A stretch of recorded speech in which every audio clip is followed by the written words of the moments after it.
This is Fernando de Valina on May 17th, the year 2000, interviewing Mr. Eduardo Peniche for the U.S. Latino and Latina World War II Oral History Project. We are sitting in Mr. Peniche's home in Kingwood, Texas. Mr. Peniche, you were born in Mexico. Yes, I was born in June 28, 1925 in Progreso, Yucatán, Mexico, in the southeastern part of the Yucatan Peninsula. How big a family did your parents have? There were 8 in my family. I was the first child. There were 4 boys, 4 girls. And we all living in Progreso, and that's where we went to school. And was a large family, of course, but I managed to get to know my grandparents, not my grandmothers. I never met any of my grandmothers, but I met my grandparents, my abuelos, you know. Your abuelos. Yeah. What kind of a background was your family? What did your father do? My father was a warehouse manager. My father and my mother, they were born in the early 1900s, like 1901, 1902. And they grew up at the time of the revolution, the Mexican Revolution, 1910 to 1920. So neither one of them acquired a very formal education. I believe my father reached the 7th grade, because he was off and on, and my mother 6th grade. But they both were, in Spanish, called autodidacta, meaning that they self-taught. In other words, they learn, and whatever they learn in their elementary school, they learn it well. And then my father was an avid reader, and he even composed a little bit of poetry, and he loved reading and poetry. So did he read to you? Oh, he read to us, and when we were growing up, you know, we were having a better school system than they did.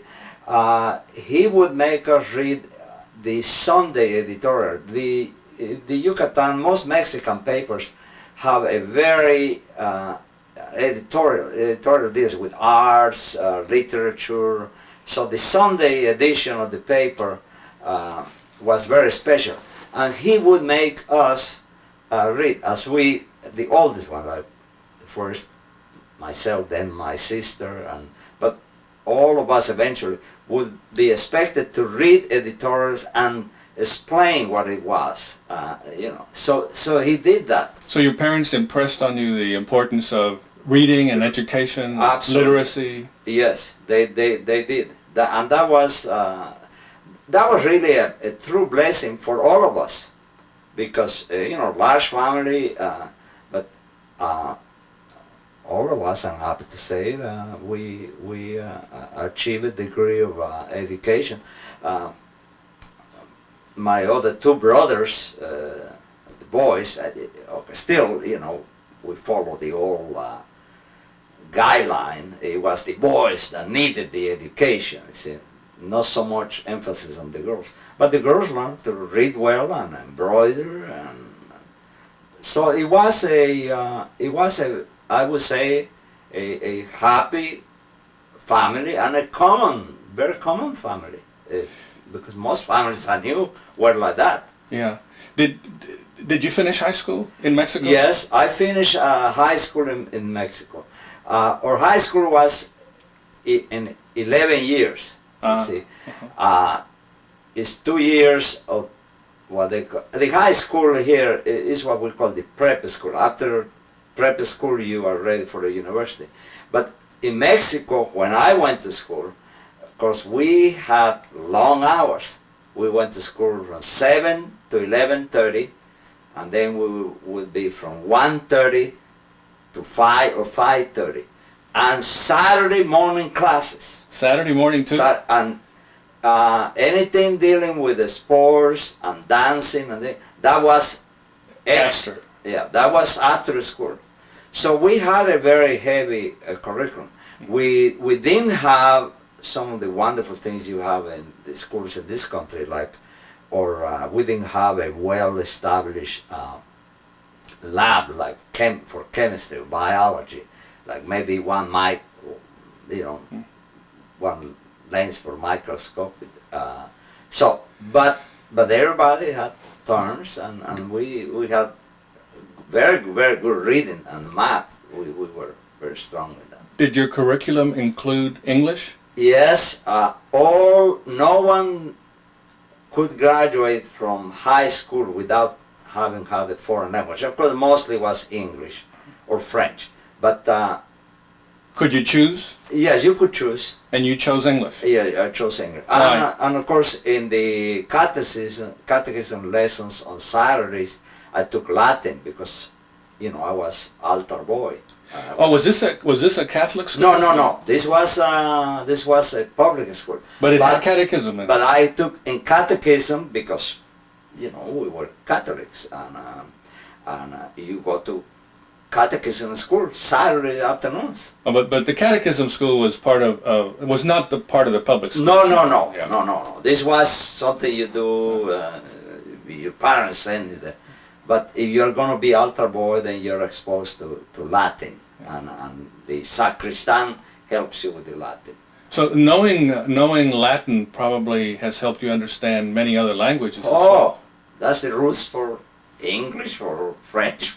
Yes, it helps. Now, why did you choose English? You could have chosen French, you I said? could have chosen French. Well, because it was easier to practice English because you hear it in the movies. They didn't have dubbing movies. You hear the English in the movies, and then they had titles, subtitles. So that was a practical thing. Also, Yucatan did a lot of exports to the United States. Ships would come to pick up hemp from the Yucatan to be taken to New Orleans or to Philadelphia. So you could associate your English to a future job. So that's what it was. Where in Yucatan did you grow up? In Progreso, right on the Gulf Coast. Oh, that's on the northern in the coast northern, of Yucatan. Yeah, the northern part of the thing. Yeah, there was no such a thing as Cancun. Cancun was a jungle. No, Cancun is from the 70s. Now, How big a city was Progreso at the time?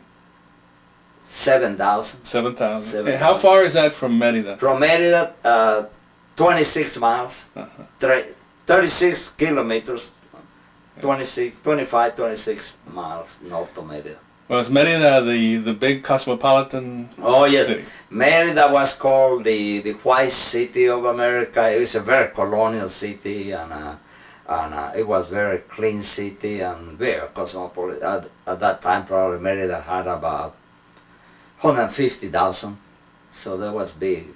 Did your family take you there? Oh yes, we whenever we needed. You know, go out to visit a big park. They have a small zoo, and they have a recreational park with a little, like a train-like. Yes, we would go and visit the big city, and also to buy shoes, buy clothes, you know, for the entire family. It became like an outing. Mm-hmm. Yeah, it was. So when you graduated from high school, you were, what, 16 and a half? Yes, 16 and a half. And it was then that you came to this country. Yes, in 1940, my grandfather Peniche, Alfonso Peniche, who was a general practitioner, he was a doctor. He was the first, what they call health, you know, for the port of entry in Progreso. My grandfather Alfonso Peniche, in 1940, he died. And my father was away in Mexico. It's funny that when I say in Mexico, because the railroad didn't come to Yucatan until the link to Mexico City didn't come until 1958. the highway until 1962. So you can see we were isolated, and they call us the Texans of Mexico because we were, they say, separatistas, mean that we wanted to be independent. And Yucatan attempted to become independent from Mexico 4 or 5 times. The latest one was in 1917. But there was no connection. But anyway, my father was attending a labor convention or something in the central part of the country. And when my grandfather died, I wrote the letter to my aunt. I had an aunt, Pilar, the oldest of my father's sisters, who had married a Spaniard from Bilbao. His name was Eduardo G. Menendez. And I was my father and mother firstborn, and I was given the name Eduardo Alberto Peniche. Eduardo being my uncle Eduardo, the man from Bilbao, Spain, who married my aunt, and Alberto, my father's youngest brother. You know, there's a custom, you use the family name. Well, I wrote the letter describing the funeral to my aunt. And my aunts and my mother were very distraught, and my mother asked me, "You be sure give an account to Tia Pilar of what happened," and because she had been away. The last time she saw him was in the mid-1930s, 1934 or something. So she had not seen it. He died in 1940, and I wrote the letter. I think it was 2.5-page letter, and my aunt and uncle were amazed that a youngster, teenager, could write well description of something so painful. Mm-hmm. And about 3 months after that, I wrote a letter to my father. I'm talking about 1940. Mm-hmm. My grandfather died in September. So toward the end, like around Christmas time, I sent a letter to my father and say, we would like to give Eduardo, you have 8 children, we only had 2, or both of our kids are, they already are at high school, and if you want to, we would like to give Eduardo an opportunity to come to the United States so he can get an education here. Now, had any other member of your family ever come to the United States?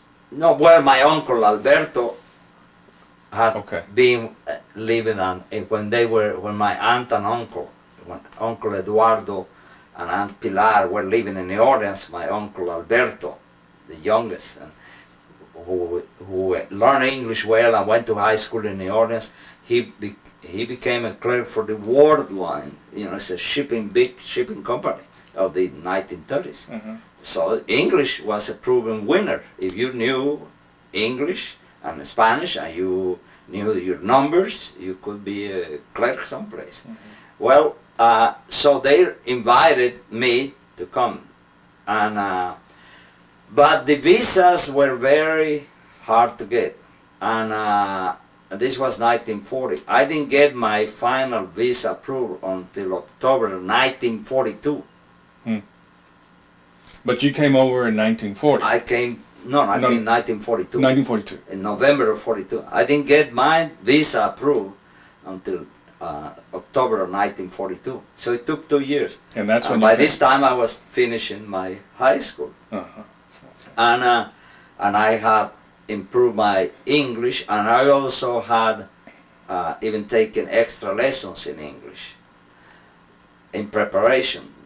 So I had to have recommendations from the church, recommendations from the police, recommendations from my teachers, and I had to have the latest x-rays. See, nowadays there's so many other things, but here they were warning about TB. Yeah. And I bet you in that period of time I had about 5 x-rays. They wanted the very latest. You see. It was not easy to get a visa. Mm-hmm. And my aunt and uncle had guaranteed, they owned their house in Paducah, Kentucky, they didn't have dependents, their children were on their own, and they guaranteed, but even so, it was hard. So I finally made it, and my cousin, Rosemary Menendez, who had married a Mexican official in Nuevo Laredo, right across from Laredo, and they were going to immigrate to Paducah. He was going to start working in the United States. It just coincided. They said, "Well, don't come here until we're ready to go." And they were ready to go the end of November, so I left my house about the middle of November, and then I came by train. Well, I came by boat, a small boat. By this time, Mexico was at war because they sank 5 ships, so Mexico sided with the U.S. So I came by boat to Veracruz to Mexico City by train. My uncle Albert, who was working by this time for Pan American Airways because of his English and his knowledge of office management, I stayed there with him 3 or 4 days. Then he put me on a bus and I went to Nuevo Laredo. Then I crossed the border on December 7, 1942. A year after D-Day, after Pearl Harbor. Yeah, a year after Pearl Harbor. I remember seeing the post office, Uncle Sam wants you, tell it to the Marines. There was all kinds of things about the war. And did you find out how good your English was? well, I went to the post office and I said, I want a stump. A stump? Instead of a stamp. And then this fellow asked in Spanish, what is it that you want? But I thought I was going to use my English, you know. Yeah. Well, you were off by 1 letter. But it was really, well, just to show you, English is a very hard language to learn. You know, you are not born in this country, it's very hard to learn. But anyway, I arrived at Paducah, and the first thing they did, they said, well, you have to enter you get your high school diploma. But the high school there would not accept me because I didn't have any I needed 5 special credits, you know, for a U.S. diploma. So, of course, they said, they all agreed. The first thing he has to get is, he has to get to know English better. He has to write it well, he has to read English lit, and you know, introduction to the English lit, the lady of the lake, I'll never forget that. And so they agree. They couldn't recognize anything I had from Mexico. Nothing at all, none of the Nothing, credits? no, nothing at all. Because it had to be translated, it had to be certified, and but they could tell that for some of the students, they thought I already had college because I knew my geography very well. I knew my world history very well. My thorough was English. And of course, I had to have a 1 credit in civics. That's what they call it, you know, civics. English. I did well in math. So they decided that 3 hours a day, from 8 to 11, I would be at the junior high taking English. In the afternoons, I would go and take, you know, high school classes. And that's, I started in January of 1943. Well, in April, I received a notification from from a board there that they had been notified that I was residing there. And they wanted to remind me that according to the laws of the United States, all male residents had to register for the draft of military service prior to their 18th birthday. Even if you're not a citizen? Even, no, yeah. It didn't say citizen, it said all male residents. Now, the law has changed since then.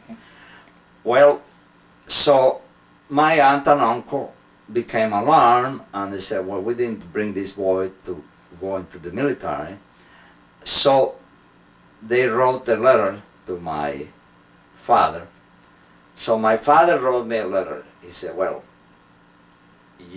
when you left here, I told you that you had to be at your best behavior. And of course,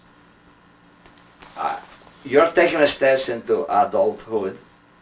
So if you want to stay in the United States, you will comply with the laws. If you cannot comply with the laws of the United States, then you need to return. So it's up to you. And my aunt and uncle agree with that, and they say, well, maybe we can make an exception.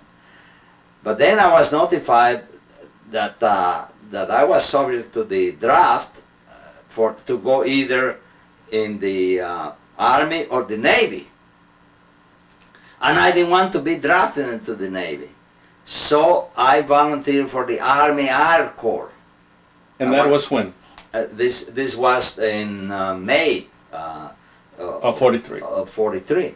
I volunteered for the U.S. Army Air Corps. I wanted to be a fighter pilot. So they had a program for high school students, where you could go either Navy or Air Force pilot program. So I went to take that program. I passed everything, the colors, the shape of things. But I didn't finish the written portion. I was not that fluent in English. I mean, I was answering, but the time was up. So this sergeant that was giving the test came and he said, time is up. And I knew I had not finished. I was about to finish it. But no, he says, about 30 minutes later, he came back and he said, you know something? You were answering correctly. You were doing well. And you have passed everything else. Everything. But we just discovered one thing. You're a recently arrived fellow here. You are not a U.S. citizen. You cannot even go into that program because to be a pilot you have to be a commissioned officer. And you don't qualify because you don't even have enough residence here. You are here with a student visa. So I told him, well, does that mean that I go home? He said, no, you have very good scores and you're not going home. We're going to put you in the artillery. I said, the artillery?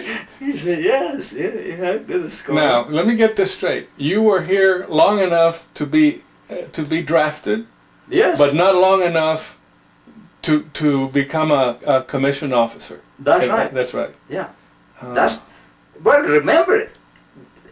I was not even a citizen, Right. and the law did not say, it's just like the law in World War I, male residents, there was no such a thing as U.S. citizen. It was,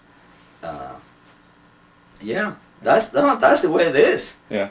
And it's very clear. No, but the way it turned out, this has been my pride and joy, because, obviously maybe Monday morning quarterbacking, but look, when I went in, I was trained in artillery.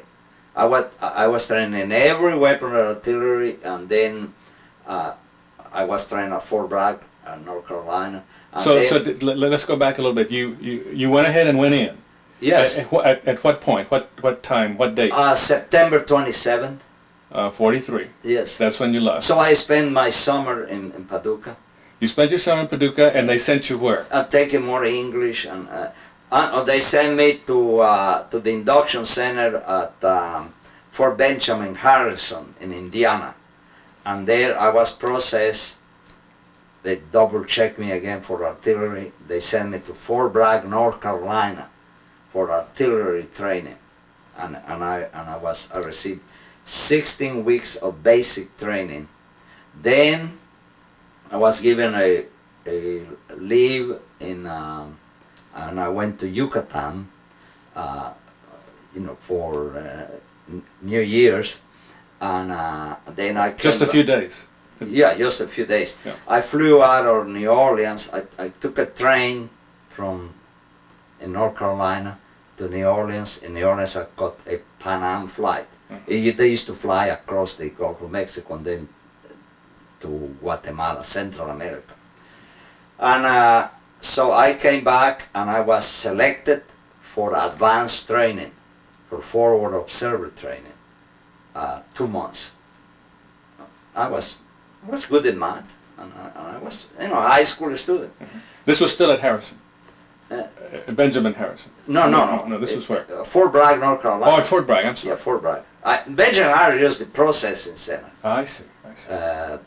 I'll show you the picture of me when I was at Fort Benjamin Harrison. Okay. But anyway, then from there I was shipped from advanced training at Fort Meade, Maryland, which, by the way, I saw my first major baseball game. I saw Boston against the Washington. It was the Washington Indians. It was a baseball team in Washington D.C. And we paid 50 cents to go. Was it the Senators? Washington Senators or the Washington Senators? Yeah, that's right. Washington Senators against the. That's right. That's what it was. Yeah. I saw my first, and I wrote the letter to my father. My father played semi-pro baseball. He was shortstop, and when I played, baseball, so for me, I had my advanced training and for forward observer. Then I was sent to Miles Standish in early April. Miles Standish is a port of embarkation for processing for overseas assignment, and I took house-to-house fighting and hand-to-hand fighting. That was advanced training. So that meant that we knew that we were going to go overseas to Europe, because if you go for jungle warfare, then they send you somewhere else, Florida or something. But I was sent. So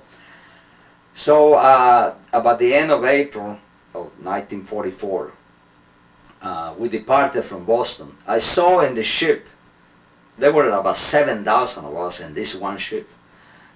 But I saw in the ship that when it had been commissioned, built in 1938 or 39, it was the USS Manhattan.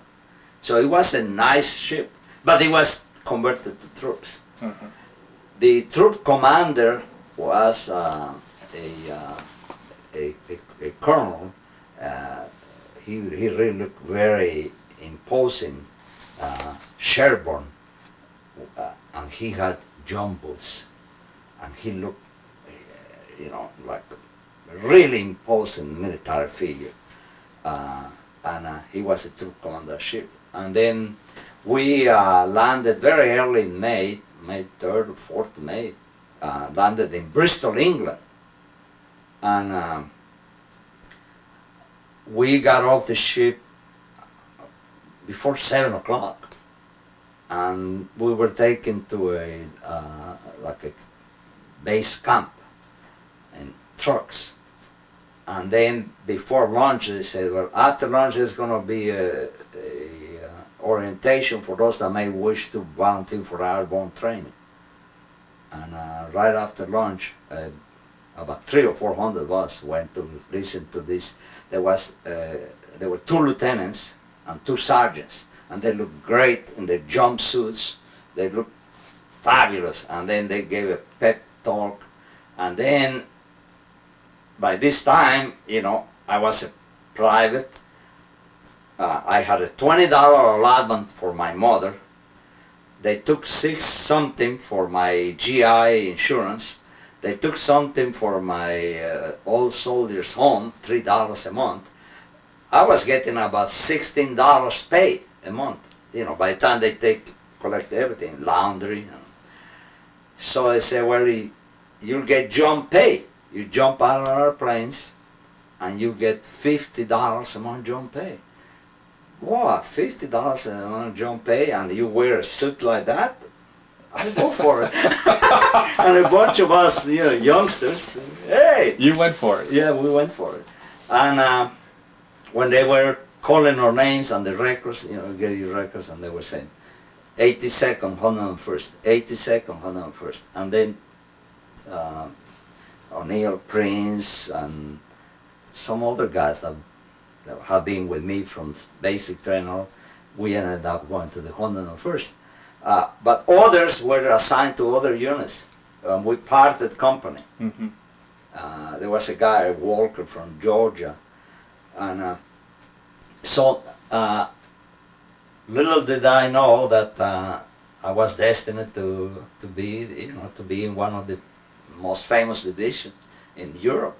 And Where was the training for the 101st? the 101st was in the southwest of England. They had in various places, and they have a place for training. But I was just assigned, and those of us that had advanced training, you see, by the middle of May, the units start going to their assembly areas.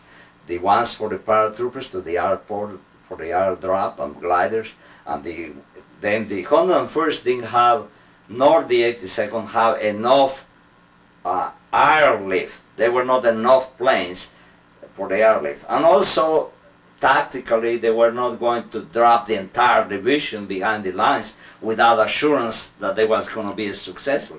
So they had what they call a sea lift echelon, and that's the group I ended up with. I went to Wales, to Port Cardiff, and we had to switch vehicles. They told us that we Had to switch what now? the vehicles, instead of having the quarter-ton truck, we needed the three-quarter-ton truck, because for those that were going to land on the beach, you couldn't have track in the sand with a jeep, you see. So, and they had to be waterproof. So anyway, we were combat support element. So that's as I went in. Then our ship, I think it was the Robert S. Perry. We were part of a convoy. We departed on the 5th in the afternoon, and there were a lot of ships. And on the next day, around 10 o'clock, we heard an announcement that under the Commander General Dwight D. Eisenhower, the Allied forces were landing in the coast of France. Now, at that time, we were told, we knew we were going to go to France, but we didn't know which part. Then we were given the maps, and then we were told we were going to land in Uncle Red Beach. Uncle Red Beach. Uncle Red Beach in the that evening or the next morning. We were going to follow up echelon. Now, where were you at that point where you got those ship. On the ship? I was aboard ship with the follow-up troops, the artillery, the engineers. In the English Channel. In the English Channel. Yeah. They were. Could you see ships all around? All over. And then, yes, all over. What was the weather like? It was, you feel a little bit misty, and also the ship conditions were crowded, and some people were getting seasick. I wasn't. I was very excited because we had our musette bags also. What kind of bags? Musette bag, where we have our regular personal gear, all your gear, and our weapon. I had a carbine. We were going to be combat support troops. We were not the assault troops. We were just the follow-up. Well, about mid-afternoon on the 6th, some of the sailors in our ship said that Omaha Beach was in front of us, about 15 miles.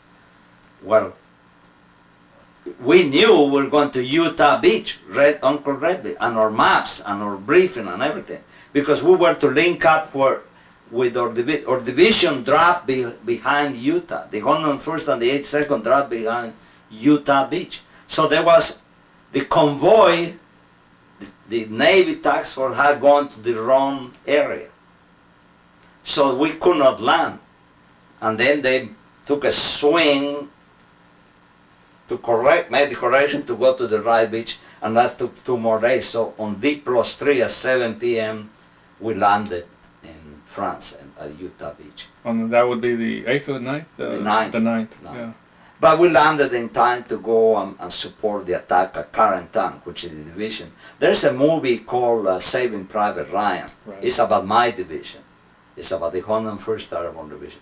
Because that Ryan in the movie is a fictitious character.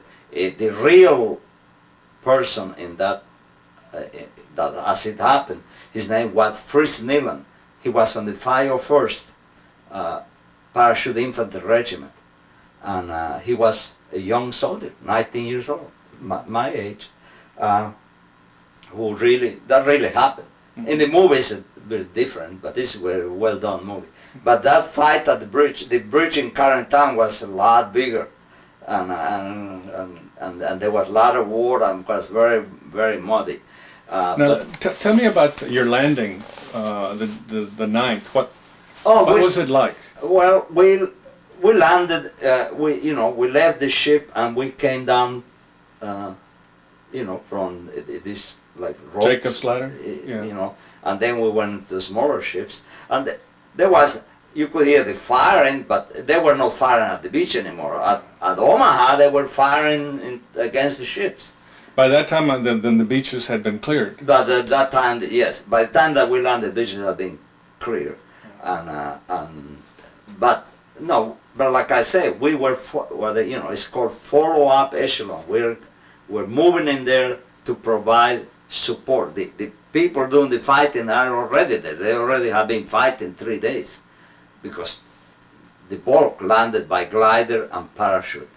And we were the replacement with the heavy equipment and the supplies, the ammunition, the tractors, the trucks, because once this support element came in, the division assembled to attack Carentan. See, so that was, my role. I call it a very minor role. Is replacement, doing carry ammunition. Of course, provide security, guard. But I saw the first dead Germans. But then I saw a American soldier, about young soldier, big guy, probably over 6 foot, had a neck wound and he got bled to death. He was from the 502nd Parachute Infantry. He was dead in a side of the road. And that was your first? Yes, that was the first American I saw. So that was very scary. I saw the dead Germans, about 11 of them, and I saw cows, bloated, and horses, a lot of this stuff. I mean, you knew you were in combat. Mm-hmm. But that was, this is the first time. It's like your first jump. First time you jump on an airplane is exciting and all that. You get more apprehensive as you get more into it.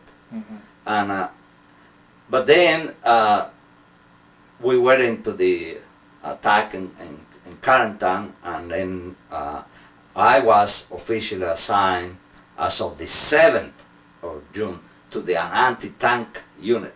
But I didn't join them until we assembled to return back into England. See, because I was with the Divari, parceling rations and doing security, checking the wires, and so it was my role. It was that of a replacement. Then we returned to England about the middle of July, and upon returning, I went into airborne training, glider training, and I started parachute training at a place called Folliat in England. Mm-hmm. And so we spent all that summer. Then I am in a regular unit. I was in Charlie Battery, 81st Anti-Tank, Anti-Aircraft, Airborne Battalion. It's a special unit to support infantry regiments. And in World War II, the infantry regiments, the parachute infantry regiments, did not have their anti-tank units. So we became the units that would support them. The glider infantry regiment, the 327, had his own unit, because in glider you can transport. But So we started this intensive training right after Normandy. Familiarization with how do you load the glider, firing the weapon. And then in between, we had 3 major alerts for further combat action to be dropped behind the lines again. We were strategic forces. Well, we were firing, there are not many places to fire weapons in England.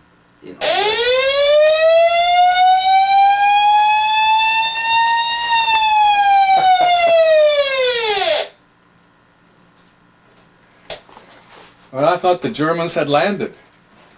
Gosh, I'm sorry. Let me unplug that. Warning. It never does any good. It's probably something down in Galveston. I messed up everything for you.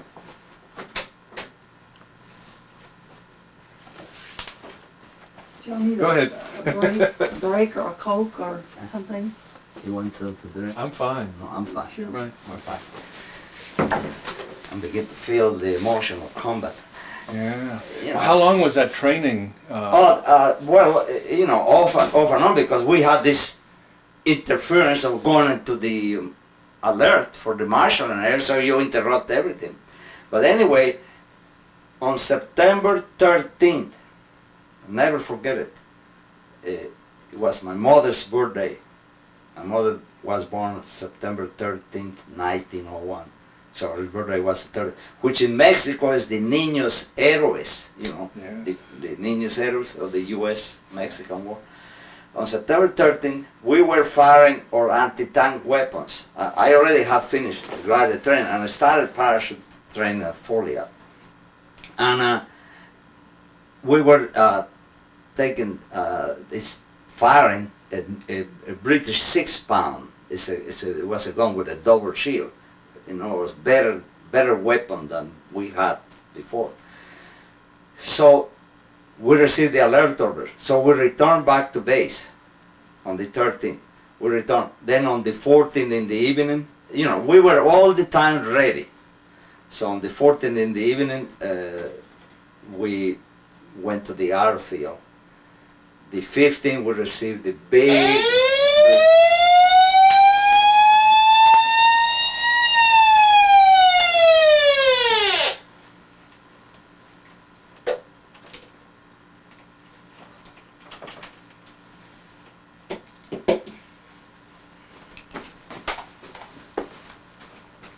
You stop, man. It didn't.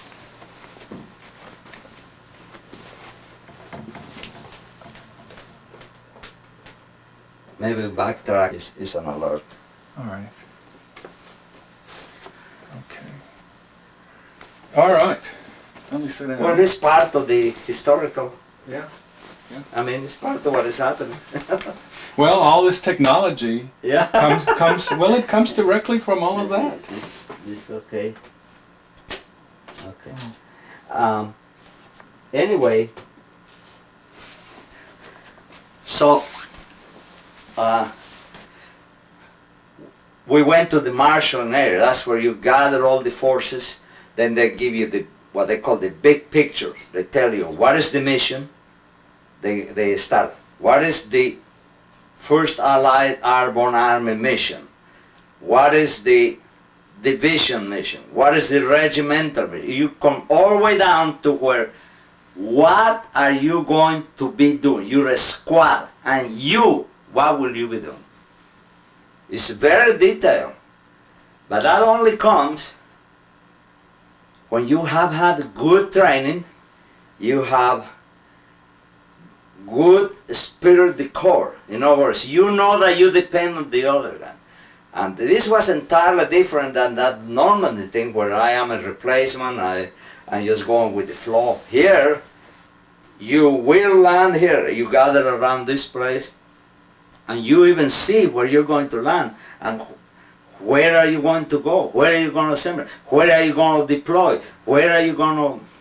So, this was, as it turned out to be, the largest airborne operation. They lifted altogether 35,000 men by, at that time. That's by incredible. Plane. So on the 16th, we load up the glider. Now let's go back. This is 16th of September September. of 1944. Yeah, 1944. We load up the glider. The operation was called Operation Market Garden. They even made a movie of that. It was called A Bridge Too Far. Yeah. Yeah, and well, I wasn't that. And they will load up the glider. You load the gun, with tail, the trail part of the gun first with the mouth of the gun forward. No, first in reverse because you're gonna put it with the jeep. You put the gun, the mouth of the gun first, and then when you land, you lift the top of the glider, the nose of the glider, and then you put it with the jeep. And then the way we are paired, this glider takes the jeep, this glider takes the gun. And this guy takes the trailer, this guy takes the jeep, you see. Because you're going to land and you're going to pull that thing out after you land. Well, of course you have to hope that the jeep is not damaged or that makes it, because you're not going to be pulling that gun with even the 10 men. It's too heavy. Well, 81 gliders, 87 gliders left, and 47 made it, to the landing zone. The initial assault was on Sunday. D-Day was Sunday the 17th of September. The bad weather kept us from going on the 18th. The bad weather plus the lack of visibility over the channel kept us from going. But on the 19th we left and we went in on the 19th. And the gliders that didn't make it, they were lost. Some in the channel, some in Belgium, and some were shot down. shut down. Yeah, but I was in one of those that made it. We landed about 4:30. And as we were getting the gun out of the jeep, we came under enemy fire. And then the airplanes were hitting the enemy. Mm-hmm. See, we were landing in the middle of the German army. We're landing and Holland is a very flat country. So whenever you are on a road in Holland, you are a target. And where in Holland did you? We landed near Eindhoven. We landed in Zon, Z-O-N. Also, it's spelled S-O-N. Mm-hmm. But we landed there, and then we were sent to Zon. We landed near that Zon, and we were sent to protect the bridges. Our mission was to keep the highway open so that the British armor, the British would flow into northern Holland. So we had the 101st here, the 82nd here, and the British were across the river in Arnhem. Of course, the British were wiped out. The first British Airborne Division landed in the middle of where two German panzer divisions were re-outfitting. And airborne units are not that heavily armed. They are swift, and but the British were unable to hang on to that last bridge, the one across the Rhine River. But we, the 101st and 82nd, we accomplished our mission, and then we assisted. Let's go back a little bit. You said you came under fire. Oh, when you landed? When we landed? Yes. Yes. And how many of your men were lost? In our squad, no, we didn't lose You didn't lose any. But we found out very soon that the battalion commander had been killed. The we were with the 5th Parachute Infantry. The 3rd Battalion commander had been killed, and they already had horrendous casualties. They already had, in 48 hours, they already had over 100 casualties, and that's where we were heading to that road, and be sure keep any. The Germans had an advantage. The Germans were on both sides of the road, so they could choose if they attack on this side or on this side. And we wanted to be positioned in rows where they could use their armor, keep them from hitting us, hitting the infantry. Well, was this the first time that you had come under fire, or did you come under fire? I came under fire in Normandy. When you first artillery landed. fire.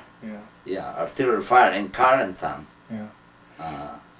I can't imagine. I've been very fortunate because of people like you who fought in that war, and I've never come under fire.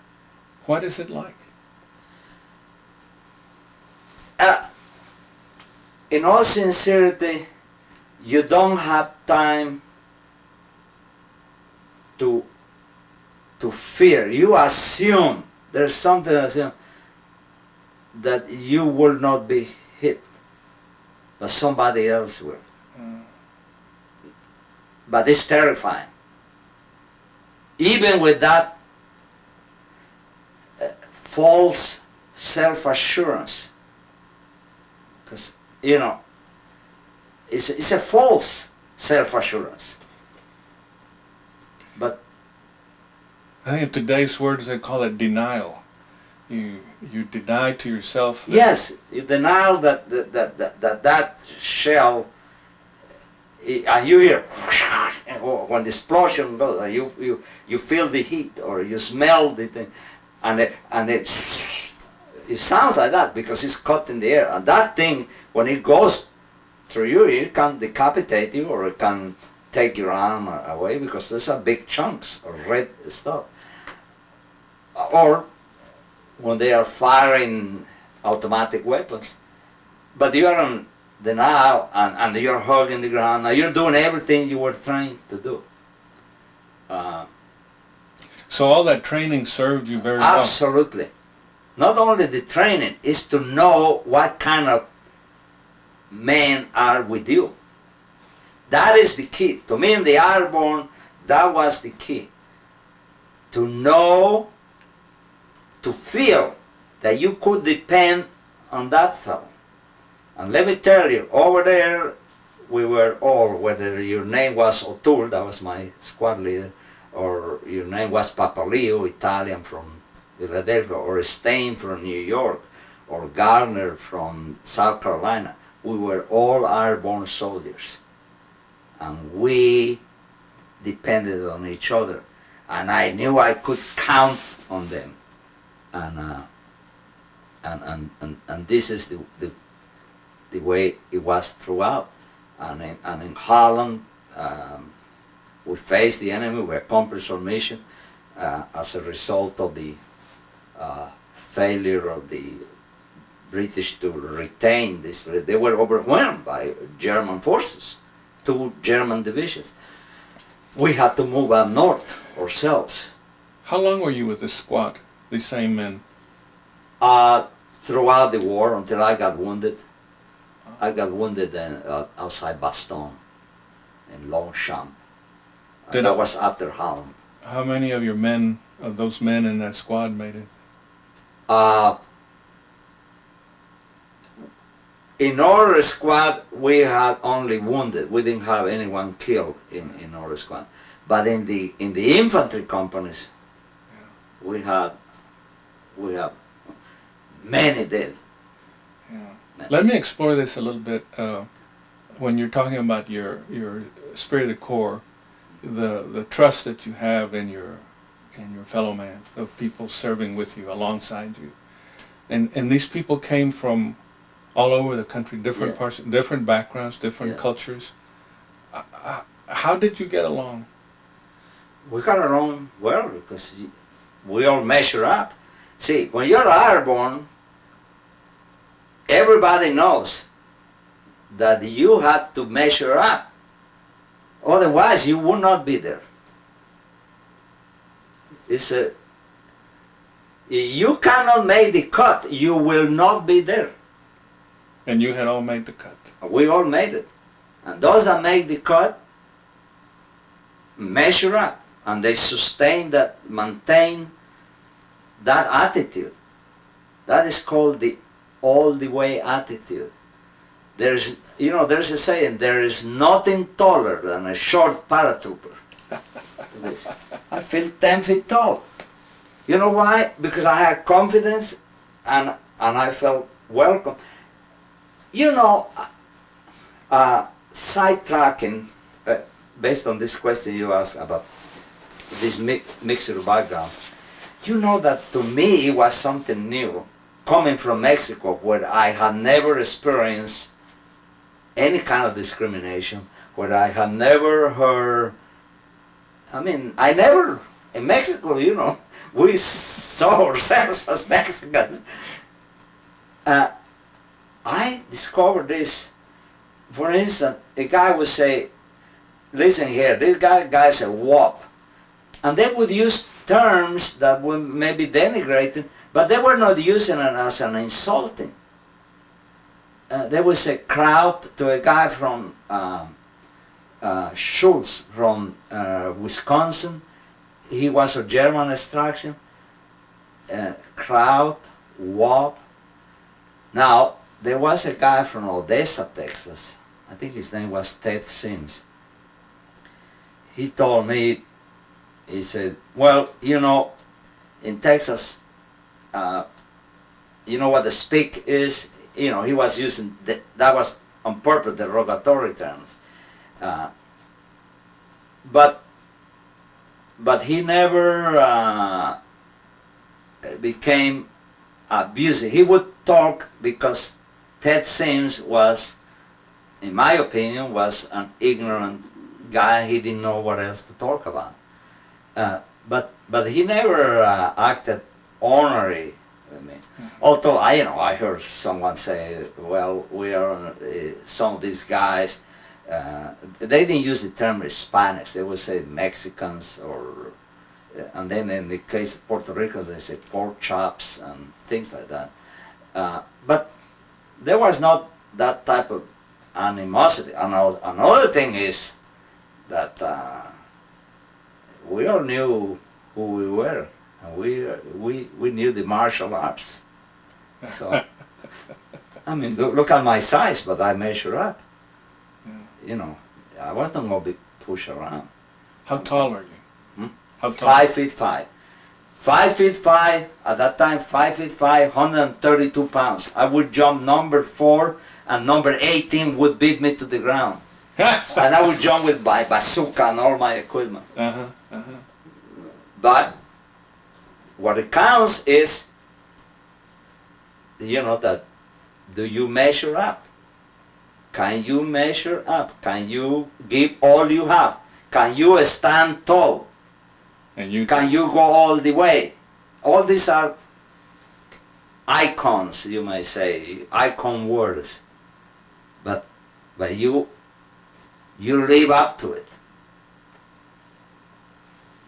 Because you reach down deep. And we're talking about Ed Peniche, we're talking about Fernando Dovalina, we're talking about Bob Stein, and we're talking about Francis Papaleo. And everybody has to give all they have. And then you have the older guys, like Joe O'Toole, who are good NCOs. And you have your platoon leaders, good, most of our officers were West Pointers and professional, that was one great advantage to have. In the Airborne, first of all, you had to volunteer. And that made a big difference. We were not supermen, of course we were not. I saw the troopers dead. That's not superman. And I know the times I heard people crying, in pain. So it's not superman. Humans willing to go that extra mile. That's what it was. But Holland, we were there 72 days. Other squads in my unit, a good friend of mine got killed there. He was in another squad. His name was Nathan Sachs from Boston. And a couple sergeants. But after 72 days in Holland, we were pulled into northern France. And while we were in France recuperating, getting new replacements, getting new equipment, getting everything, on the 16th of December 1944, the German army hit the Allied forces with 250,000 men, 1,200 tanks, about 3,000 guns, and the Allied front lines start crumbling. And then at that time, we, the 82nd Airborne and the 101st Airborne, who were the strategic reserves, we just came back to Holland, you know, we would call in and go into combat. And that's when we achieved our greatest, what is historically known, the defense of Bastogne. It's not that we were braver, stronger, or better than any other division. But what happened was that as the Germans attacked and we came to Bastogne, we held. And while you see places crumbling and the 106th Infantry Division surrenders, the 28th Infantry Division starts moving back, withdrawing, because you know the German attacked them. The Saint Vit, the Armored Division defending Saint Vit, they were defending it yard by yard, foot by foot, house by house. They fell.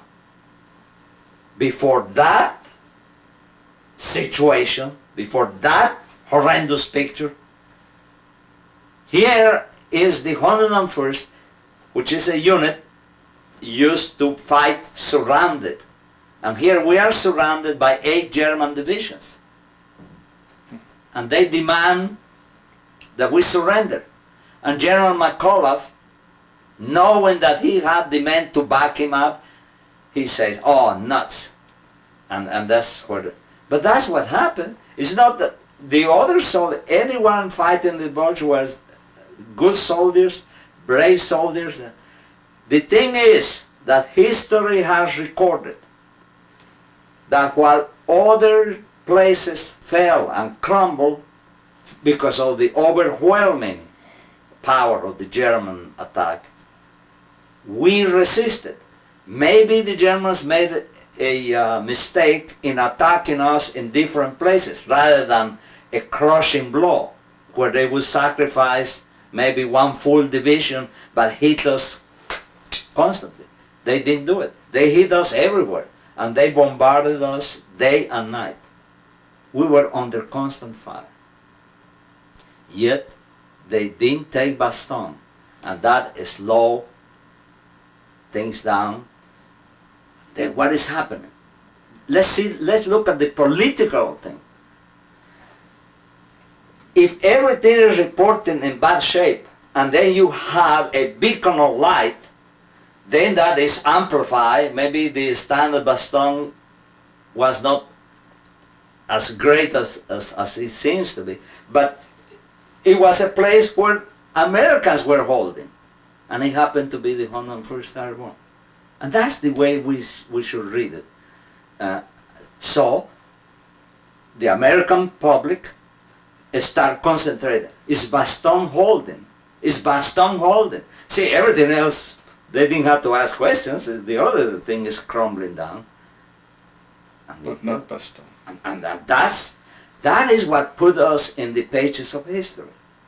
But it has to be seen in the... And I was there. I am from the Yucatán. To be 10 below zero, my biggest fear was that I was not going to wake up. The enemy fire The enemy fire wouldn't let up, but the cold was torturing you day and night. And I was panic-stricken that if I fall to sleep, I'll never wake up. You were sleeping in the field? I was in the foxhole. In the foxhole? Yeah, we were in front lines. See, we were surrounded. Was it also raining, snowing? What?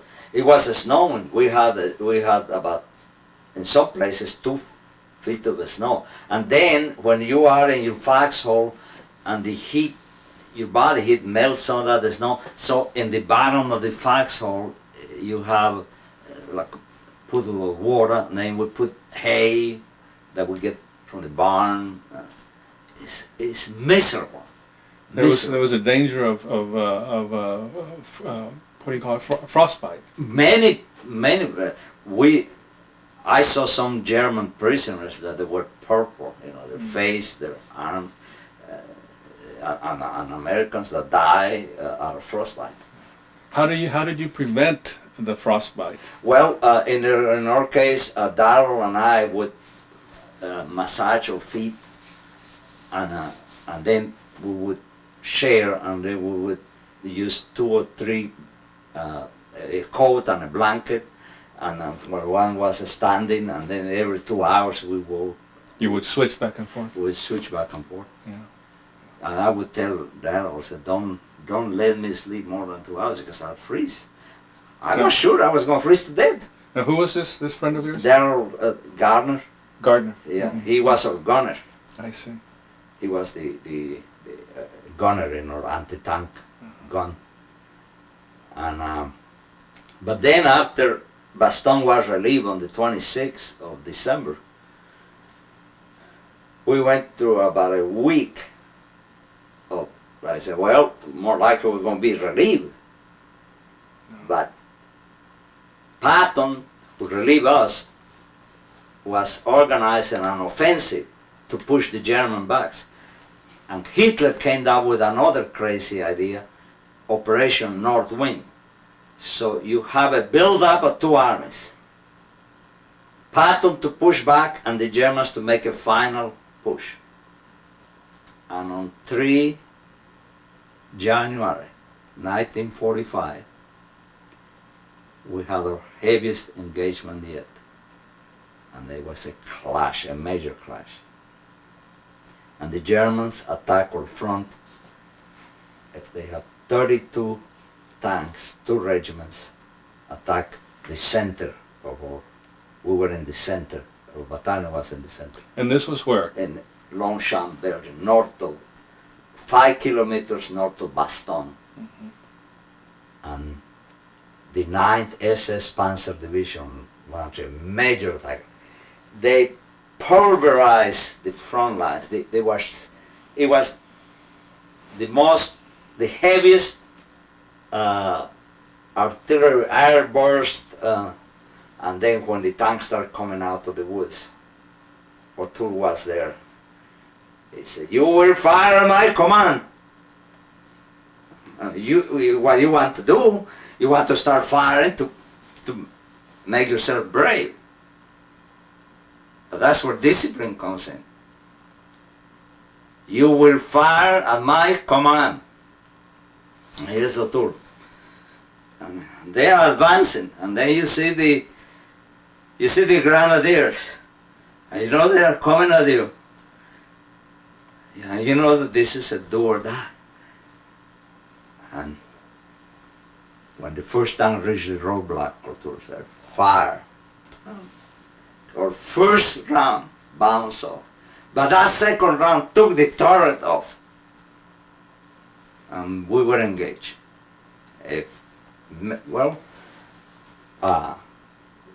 The attack lasted about 3 hours. Of course, we destroyed 3 tanks. Another squad that was to our right destroyed 7 tanks. That was a major contribution that we made to break the backbone of the attack. There was a guy, Arcadio Navarro, I don't know if he's alive or not. Arcadio Navarro, you ever go to Laredo, see if he's still alive. What's his first name again? Arcadio Navarro. Navarro. Wounded.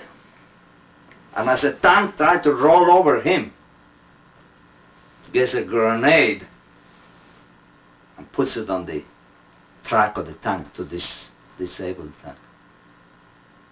Those are men that they stand 10 feet tall. 10 feet tall. He was in the other squad, but that's what he did. They destroyed 7 tanks. We destroyed only 3 because then we were blown away. And of course, Garner got hit. O'Toole got hit in the first barrage. We had 23 impacts in our gun position, which is no bigger than between that yard and this thing. It's a miracle that we didn't get killed. I saw the guy that was the 4 hours earlier, he was dead. I saw this guy without his arm, his head, half of his head blown. You know, it was a major attack. And when the gun, you know, the gun was blown out, I went back. I felt something hot hit me. I hit the ground and I was punchy, and I crawled back to my foxhole. Then I heard a moan, and I tried to stand up, and I felt the pain here. But I came out of the foxhole and I crawled, and there was O'Toole, my squad leader. He was like that. I saw that he had given himself a shot of morphine here. Over here, a bone, a piece of bone was here. He had a cut here, and this thing was all red, and then you could see the blood would go like that. And he's like that, and I saw his face like he was going into shock. He had given himself a shot to ease the pain. And this man, the sergeant, he tells me, Ed, don't get hit. I was already hit. But where, see, I knew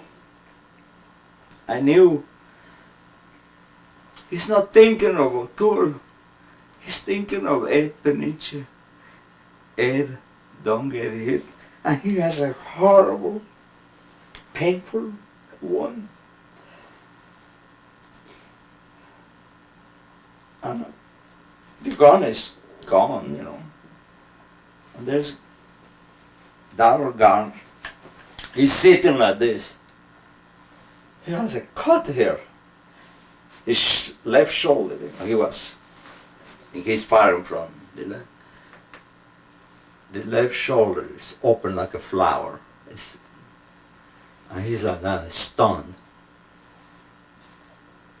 And I crawled to him, lie him down. Did we get him? Did we get him? Our telephone was, line is cut. And that's where moral courage comes in. O'Toole ordered me back to my foxhole so I don't get hit. No way. The shells are landing, the firing is already, the infantry is clashing already, the machine guns are mowing the Germans down as they advance. And that's when I crawled to reach the command post, report what has happened, and see if someone can take care of Joe, O'Toole, Garner.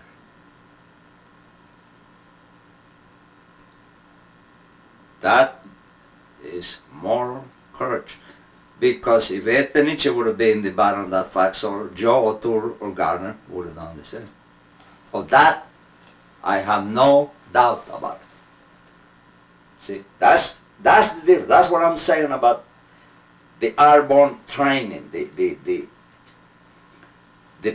dependability on your body. It's not superhuman, superhero. It's just that you do it for him because he will do it for you. It's as simple, and that comes with good training, with good leadership. It comes with that background that started at home. When your father and your mother told you, you do right all the time. That's where it started. And that's what the payoff is. Then for those that were already killed, there's nothing you can do. And no, this was a very great moment, spiritual moment in my life. I crawled past this crucifix, and I'll show you the picture of the crucifix. And I prayed to God. I prayed in Spanish and English. I think, God, let me save them. I start thinking of them. That's what propelled me. Thinking of these two guys, bleed to death. And I reached the city. Of course, they saw that I couldn't stand up. I had a wound here, and shell shock had knocked my jaw. I was like that. I was a mess. You had dislocated your jaw? Yeah, my jaw was like this, and I was talking funny. How serious was your leg wound? Well, I had the piece of shrapnel was over the joint, and they didn't want to touch it. They had to send me to a specialist because if they fool around with the joint, it could maybe cripple me or something. I had a piece of shrapnel on my side of my knee. So when you went to get help at the command post, how big a... I crawled about 100 yards. 100 yards. They were on the back of the knoll. Mm-hmm.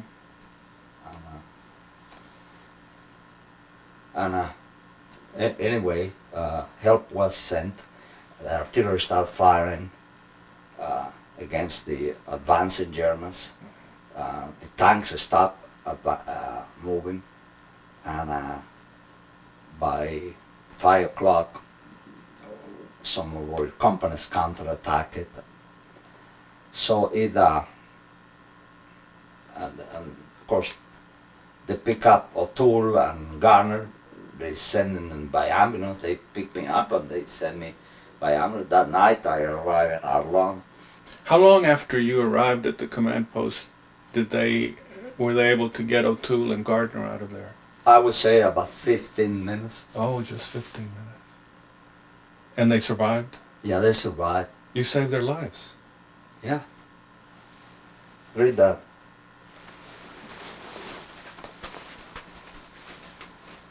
For distinguishing himself by heroic achievement and action, on 3rd January 1945 in the vicinity of Longchamps, Belgium, strong forces of enemy infantry and tanks launched a determined attack on his unit. As a member of the 57th millimeter anti-tank gun squad, aware of the great danger involved, he volunteered to carry ammunition forward to his gun. Exposed to the most intense enemy artillery, tank, and machine gun fire, Private First Class Peniche performed his difficult task. Although wounded, he continued his work.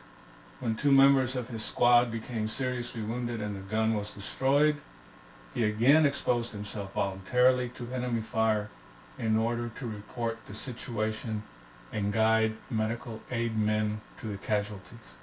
His actions were in accordance with the highest standards of the military service. By direction of the President, the Bronze Star Medal with V device is presented to Sergeant V for valor. V for valor. It says there too. See, above heroism. Is presented to Sergeant First Class, then Private First Class Edward A. Peniche, United States Army. That's the way the Army puts it. And look how many lines they did it. They did it in about 8 lines. Well, this was took about 3 hours. They reduced it in 8 lines. But that it happens so quick. But you see, it's unavoidable that that you react to what you have been trained for, and then you yourself, you're secondary. The mission is first. There's no more gun, then save those other two that were with you. And that's the way it is. Well, as a result of that, last July 29 at Longchamp, they erected and unveiled a monument to the 2nd Battalion, 52nd Parachute Infantry, and to our anti-tank gun squads. The people of Longchamp erected that to commemorate the action that we took in the defense. And You went.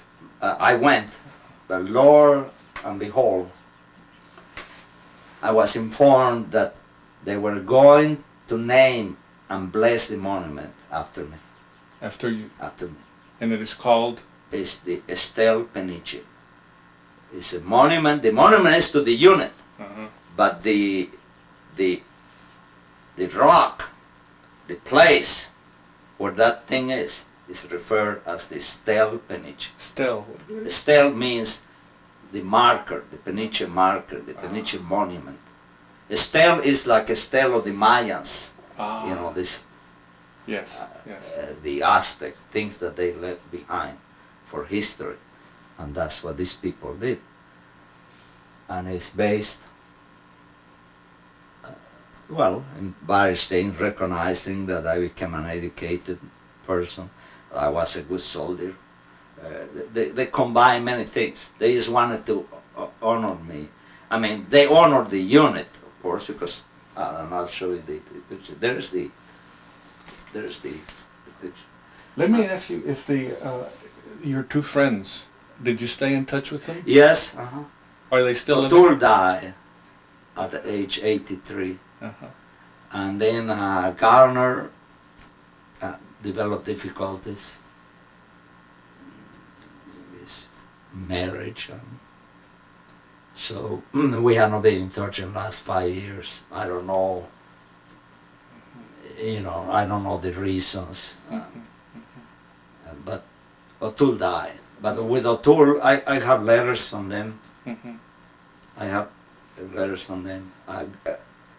Garner's letter and O'Toole's letters are more than 10 medals, their letters, because they say that, he said, Garner told me in the letter, I'll never forget when you exposed yourself to save me. No one could ask. He said, you show me what a great Mexican American you are. He spelled it out like that. And O'Toole wrote me a letter saying, he said, I always told my children that there was this little Mexican boy who you could count on when you needed the most. So that's testimony from the men that received whatever I did, and that's worth more than an official. And his children have called me, have thanked me. One of his children was a priest. They were Catholics. Joe and I used to attend. Garner was Southern Baptist. He always had a Bible with him. But Joe and I attended Mass together, knew Father Samson. No, it was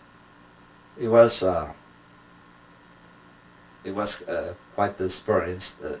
Then my mother felt that I was saved by the Lord. My mother understood things in the spiritual way. And she said, if God left you here on this earth, you are to go forward and you are to live a full life of doing the right things for you and for others and your family. That's what my mother told me, 1945, Christmas 45. And Well, everything that you've told me indicates that, well, this is easy for me to say, your moment of greatness started in Yucatan with your parents I think so. giving you the lessons, the discipline, the importance of family, importance of, in a way, the squad was your family Yes. at that moment in time. Yes. Exactly. And then your father telling you when you could have gone back to Mexico, Yes. all of those things. Yes. Yeah, my father. But look at that. But that's the way it should be. If you cannot comply with the laws of the United States, don't stay there. Come back here. You want at a future date study and go forward. You know? Then comply with the laws and follow, come what may. And that's what I did. I thought about it because I had an out. I had a. You could have gotten out. Oh yeah, I have the letter from the Mexican consul in San Luis. He could get me out. In ours, that's where you make your choice. And I guess the Lord willing, I made the right choice because I didn't become a U.S. citizen until February 1953.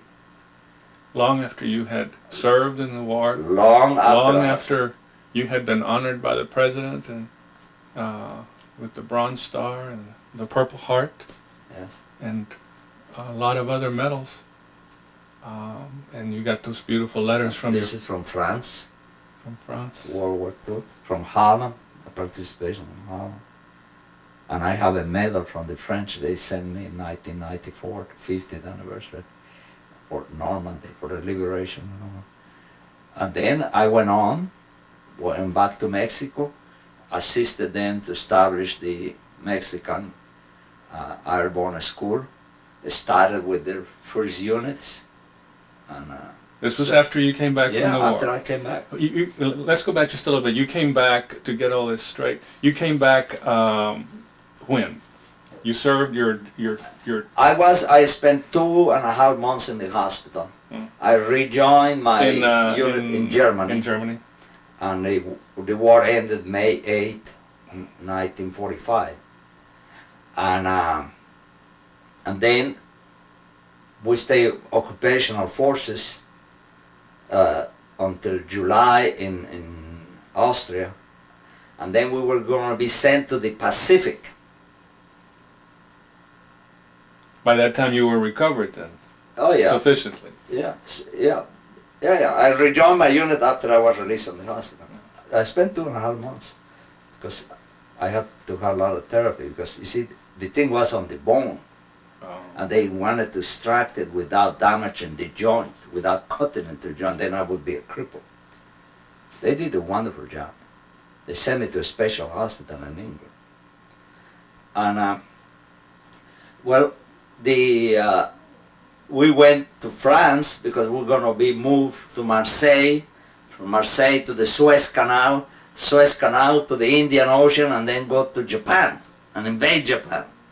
But then Truman, who knew what he was doing, he didn't hesitate in dropping the atomic bomb and save about 500,000 Americans from their dead.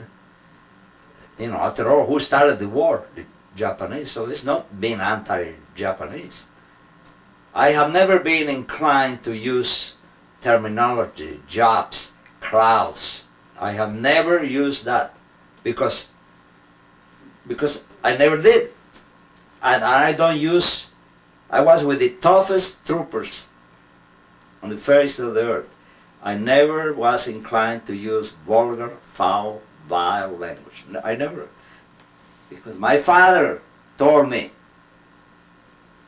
there is no need to ever use vile language.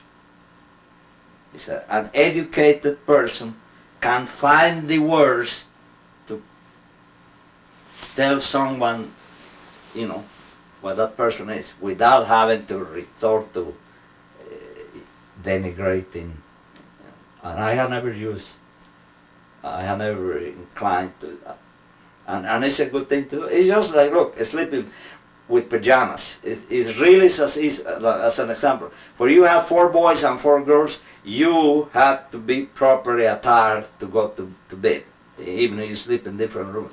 But you're going to go use the bathroom where you have to be properly. And then I learned that I need to wear pajamas because, I'm growing with it.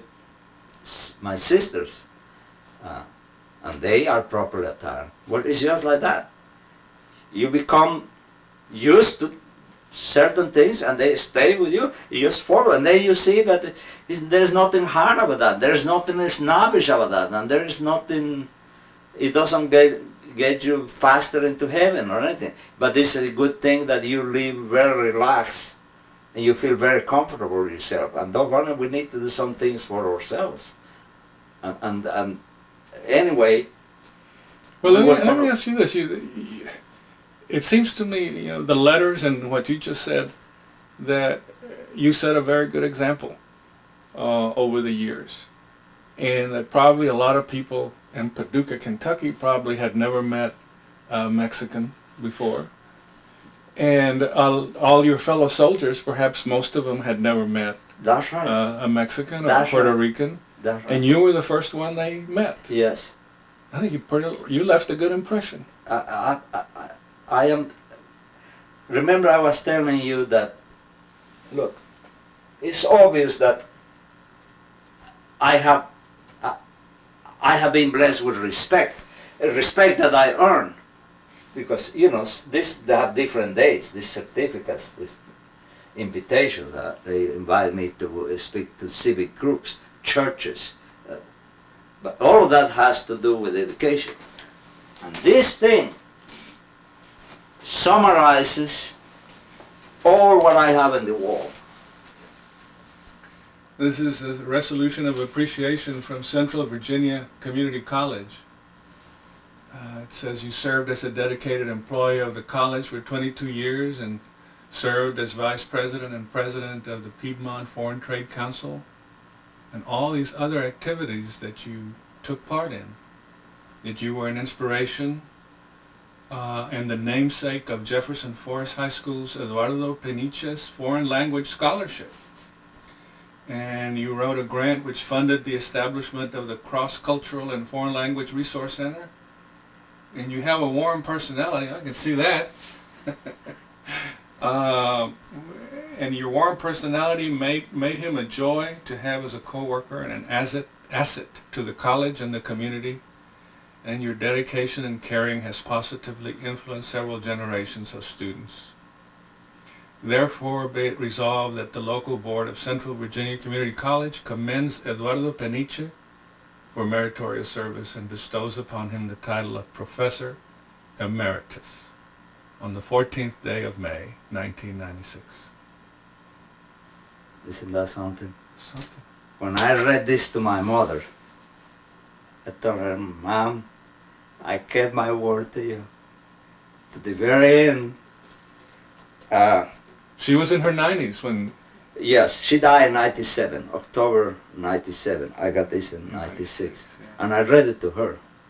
The phone translated her, made a copy of translated. Because she told me in 1945, the Lord left you here for a specific purpose. And in everything you do, she insisted on it. You are to be positive to your fellow man, to your family, you are to be a good father. He said, you're already a good son. She challenged me to measure up. And I think that's what our society is missing today. We need parents that really challenge the kids and love them enough to say, you are doing something wrong. Right. But all of that, this summarizes all. And I'm very proud of this because the key is the education. Once you have the education, as you know from your own experience, that opens the doors everywhere. And It's really something that you bring this one up in such a way when you could be pointing to the Purple Heart and all the other stuff, the Bronze Star, all of that, and you point to this one that brings up education. because you see, that one, I received those in the midst of destruction and hate and despair, and you know, combat is violent. This one I achieved by sticking to goals.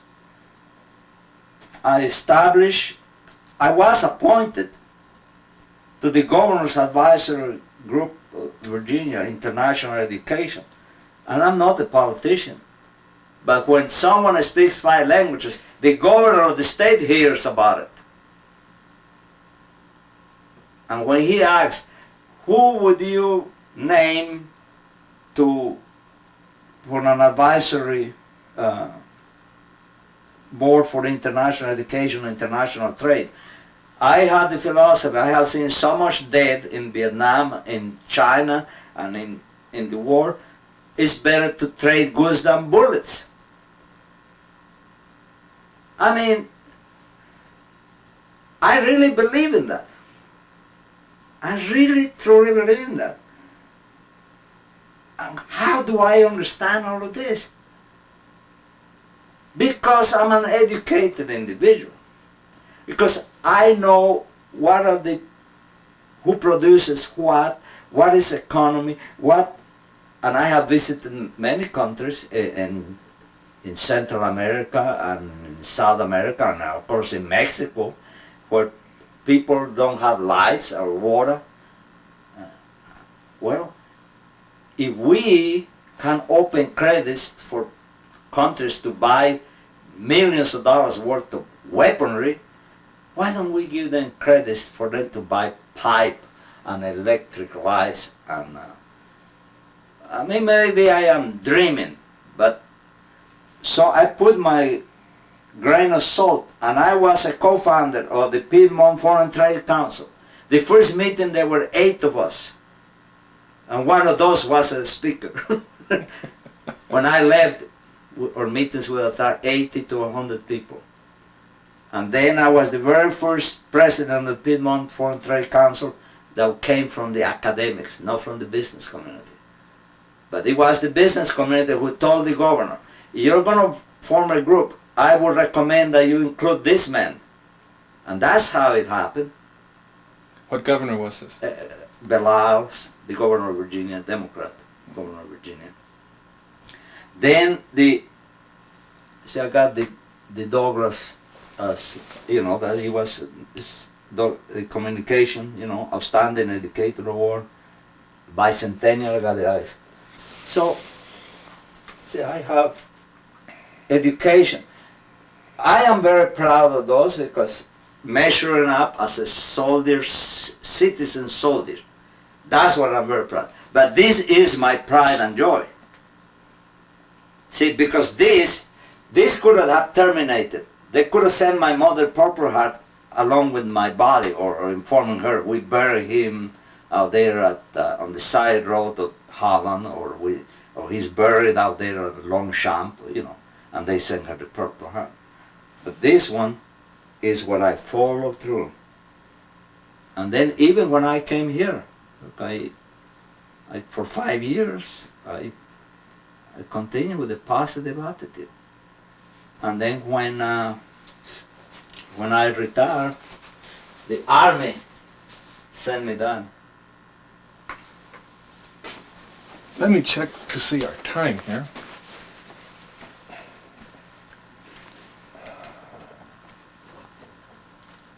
We've got about 12 minutes left on this tape.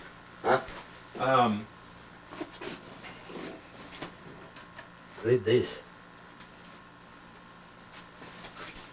Why don't you hold it, Okay. and I'll read it. The 2nd Warhorse Brigade, 4th Infantry Division, Mechanized, Fort Hood, Texas. Certificate of Honorable Service is awarded to Mr. Eduardo Alberto Peniche in recognition of many years of faithful service to our nation in multiple careers, first as a combat arms soldier in the United States Army, then a dedicated employee and professor emeritus of Central Virginia Community College, and finally a professor of Spanish at Kingwood College. Your selfless service in defense of our nation in 4 major campaigns, the invasion of Normandy, Operation Market Garden, the Battle of the Bulge, and the dash to Berchtesgaden, are testament to your courage and physical stamina. The contributions you have made to educating America's most precious resource, our citizens, further demonstrates your commitment to our nation. In your Bastogne journal, you are quoted as saying, "I still thank our Lord for sparing my life and granting me the privilege to remember them and to honor them till the end of my days." Today, the many lives you have touched are thankful, and it is you that we honor. Best wishes for a happy retirement. Warhorse, Tero Kostic, Colonel Commanding, is that Army Reserve? AR? No, artillery. Artillery. Yeah. Okay. See, the Army invited me to be at the War College. And this is what blows the mind of the... I was a PFC and I went to the U.S. Army War College seminar where the colonels go. But I measure up. See? See, this is what I'm talking about. They are not inviting Sergeant Peniche or PFC Peniche, they invited Professor Peniche. The guy that advised things to the governor of Virginia, the guy that dealt with business in South America, that promoted for the business community in region, the guy that created that center to encourage youngsters to learn about geography, world history, foreign languages. You know, that's the guy they invited. It's very hard for me to tell to that First Sergeant Garcia how to answer his question. How did you become a professor? You know, he was not being malicious. It was just that he couldn't grasp. And then when he heard that I had lectured at the... And this man was so impressed. He was the chairman of this seminar. That he kept tabs on me. He said, I want to keep in touch with you. He told me, you're a good citizen. You're a good example. He said, I want you to come and talk to my officers. See, those are Fort Campbell and then the veterans. But they say, I don't do John Wayne's. I talk to them the way I'm talking to you. And I feel it in my heart. And I always go back to my roots, my father and mother. I'm not saying I am, oh, good little Eddie, the goody saint. I'm not a saint. Doggone it, I have been a good citizen. I was a very good soldier. Not the bravest, because I was trembling, but I measured up, and that's what has counted. And then, when you go into education, you have to see, I had to finish, I had to graduate, and I had to excel. And you keep on going. See?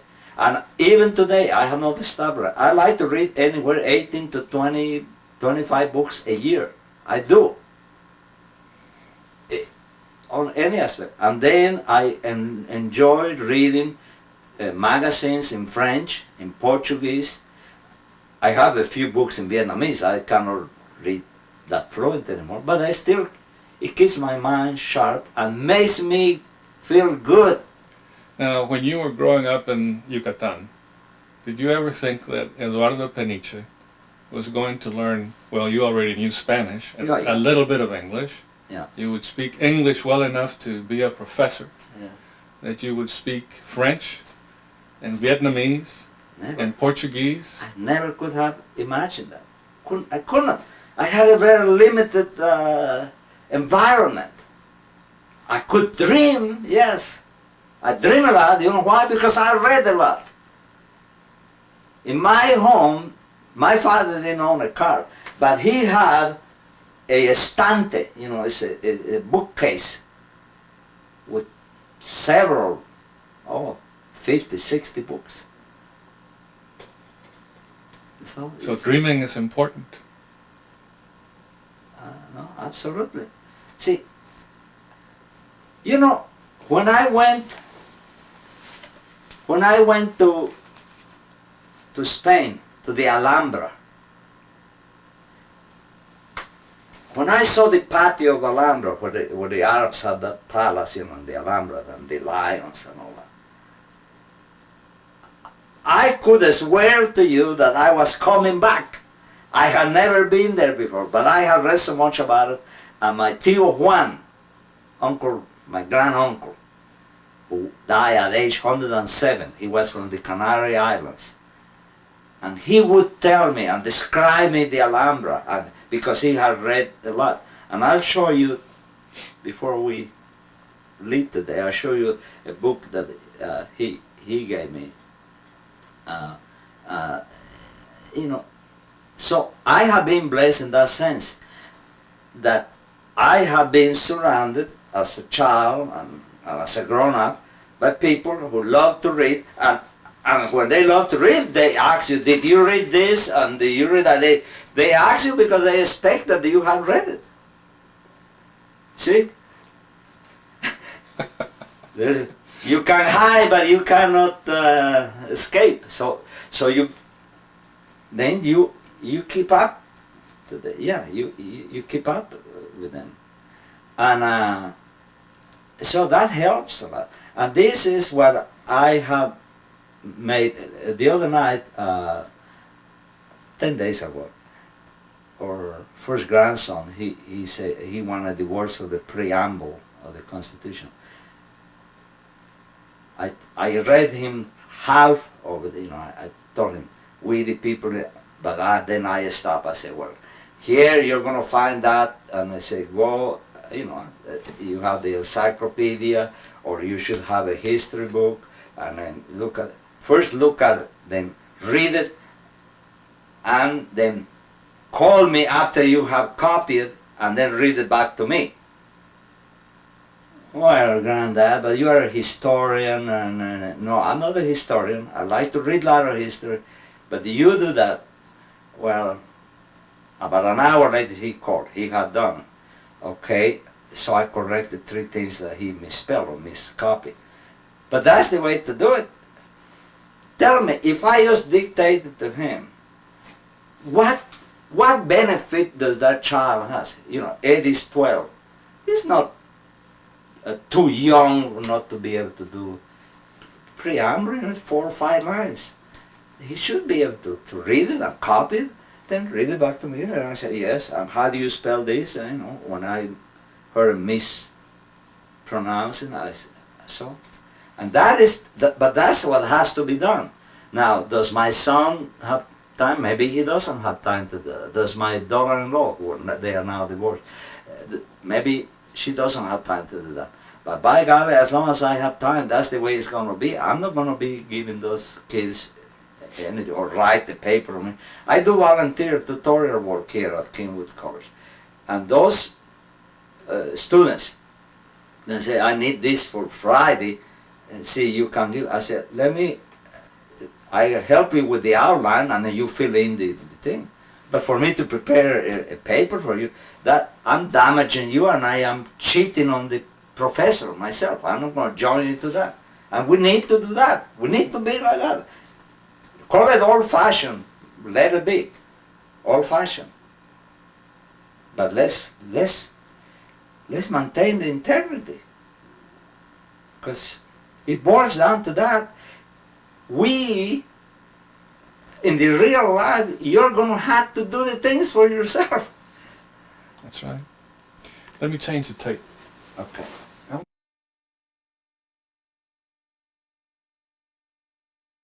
I want to follow you around in a few minutes. Yeah. And we'll go over them. Uh-huh. But this project is about Latino and Latinas in World Right. War II, and we talked about your experiences, Yes. and we talked about education a lot. And Right. you fought in this great war Yes. for a country, and you weren't even a citizen. That's right. And you they fought have with valor and with courage and dignity, and your efforts have been recognized. You've earned a lot of respect, not only for yourself, but for the entire Hispanic community, not just Mexicans and Mexican Americans, but the entire Hispanic community. But everybody talks about how things were back then. From your perspective, when you first came, were you aware that you were different, or were you treated different, or were there any times when you were discouraged? Or you've told me about being encouraged, actually, for instance, with your squad. Yes.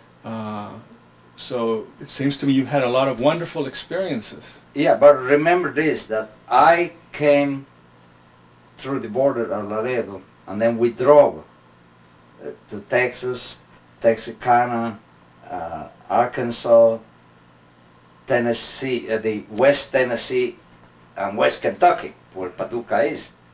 So I didn't live in Texas, but I had read where some places had signs. No dogs, Mexicans, Indians, black, no Negroes. They didn't say blacks. Signs in restaurants allowed, So I knew that there were places where there was discrimination, and because I have read and I have seen pictures in the papers. But I went to Paducah, and then in Paducah, everybody say something in Spanish. The coach would say, Paducah. Coach for what? The coach, the football coach. Football coach. You play football. Well, I wanted to, but all these Kentucky guys, twice as big as you, and the coach would let me carry the ball, but let me tell you, they would knock me down, but he would, he for PT, for physical education, and he was very nice. But let me tell you one thing about the English. Mrs. Cooper was my biggest influence, because she said, Edward, you will never say can't or ain't, because that is not English. You are going to learn to speak English well. You hear me, young man? Say, yes, ma'am. What was her first name? I just knew her as Mrs. Cooper. Yeah. I don't know. Her husband was Mr. Thomas L. Cooper, the junior high principal. But to me, she was just Mrs. Cooper. But I had 3 hours classes with her, and she would, this is a sentence, and she would, if I had a mistake, I had to rewrite it, and I always was expected, but at home in Mexico I was expected to do my homework, so this was nothing new to me. My aunt and uncle, because that's one thing my father said too, you are not going to go over there and slack off. He said, if I hear one peep out of my sister, he said, that I will be very hurt. And my mother would reinforce my father. He said, of course you're not going to go over there and be any kind of, you're always going to be helpful and respectful to your aunt. And you're bound to hear things and see things that you may not like or may not approve, but he said, you will never say, what is that? Whenever they serve the meal, she may be cooking different than the way I cook. They prepare me. In other words, they had the time to do that. But everything they did was a contribution to my character, to my morals, to my, And so when I learned English, well, look. But the coach wanted you to speak Spanish. Huh? But the coach wanted yeah, you to and others. And then, of course, some of the boys would want to teach me words, but nowadays, of course, in the hallways, even the girls use strong words. These words they would use, they were not, it was not cursing, but double meaning words. Naughty words. Naughty words. And the boys would teach me, for me to say something in front of a girl, which was a shocker then, Yeah.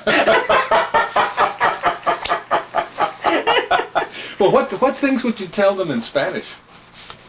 I would say, I would talk about the books on the street, and the food, and the lemonade, and Coca-Cola, and I say, how do you say? A Coke? Coca-Cola. And then I would say, we don't say adios, we say adios. And we don't say patio, we say patio. And they would get a big kick out of that. I said, well, those are the Spanish words, I said, that you have in English. It was things like that. Sounds like they were interested in They were. Uh-huh. And then I would go to church, and and then we say, we have a visitor.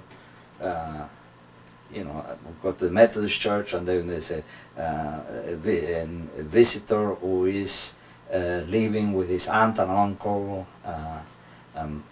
Eduardo Peniche, this young man that came from Mexico, and then everybody would turn around to see what I look like.